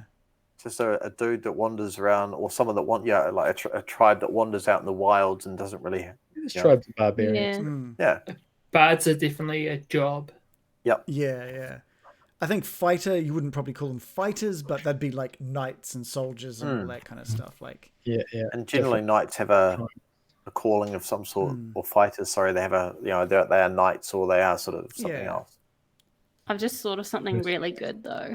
okay. I was looking at these ears, right, and I'm like, what if American turned into a bird? Oh yes. American. That's look good. Birdican. Yeah. With Manrican. No, Manrican. No, Manrican. Adam, The have you seen people Manrican? demand it. I don't think Adam's seen Manrican. Manrican. right. Manrican. 4 times because it horrifies you, Reagan. And Reagan I've hates always it so been- much. I've always thought there's something behind how horrified you are of that. Maybe some sort of backstory, or maybe when you guys were first dating and Mannequin came out. Ah! Yes, baby. I'm telling you, he's a rogue. Okay, The so weird thing is the just re- how realistic it looks. the reason I don't like it is it looks way too much like one of Joe's friends. I just don't like it. Like so It does. much. So much. That is weird. That I is love how weird. it can't track as well. So It it's just like, kills We're Still- just getting a lot of yellow. Yeah. Yeah, the computer bit used to be better at handling it. Now we're getting all this yellow stuff, hey? I reckon Reagan's been fucking around with Doug Mack just so it doesn't work. Yeah. Oh, Manrican. there seems to be a problem with Mannequin. I guess we'll sign that to the history books. Yeah, you can't do that anymore because it kills the computer. Gross. It kills the stream. You got to stop it. Strong jaw. Strong jaw on Mannequin. I like it. Yeah. All right, should we call it there? Are we good? Are we good? Yeah, cool. What is there something more? we're intrigued by the mystery of what will happen next week. Good. I hope everyone's intrigued. Yeah, it's Yeah, very, it's very spooky. exciting. Yeah, it was. Spooky. Yeah, it was awesome. It was really awesome. I loved that both Loris and Morley rolled completely opposite things for that mound of refuse and waste. I loved it. It was great. Keep your eye on Yeah, the pig. Loris isn't happy that Morley didn't believe him. I he's not I impressed. loved Adam's role play for that. That was fantastic. Not impressed.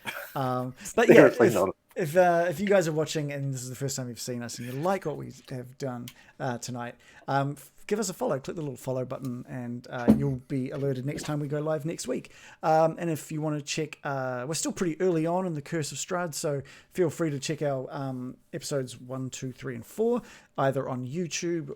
They're on Twitch. They're also in podcast format. Number 4 is releasing in about 2 hours. We've got a Discord. You can jump into ! Discord in the chat to get a direct link there. You can come and chat to us about D&D if you're playing, or you can talk about what we've been doing, or you can just talk about anything and come keep us company through there. We've got all the other usual things like Twitter and Instagram, and we've got some T-shirts like the awesome one that I'm wearing tonight, based on the crew running away from Strahd's bats, by the looks of things. And yeah, and if you really like what we're doing, feel free to subscribe to us here or on YouTube. If you've got Amazon Prime, then you've got Twitch Prime, and if you've got Twitch Prime, then you get one free subscription every single month, so it won't cost you a thing to follow. But we'll see you all at the same time next time. Thanks, everybody. Bye. And I really love you. Love you heaps. Bye.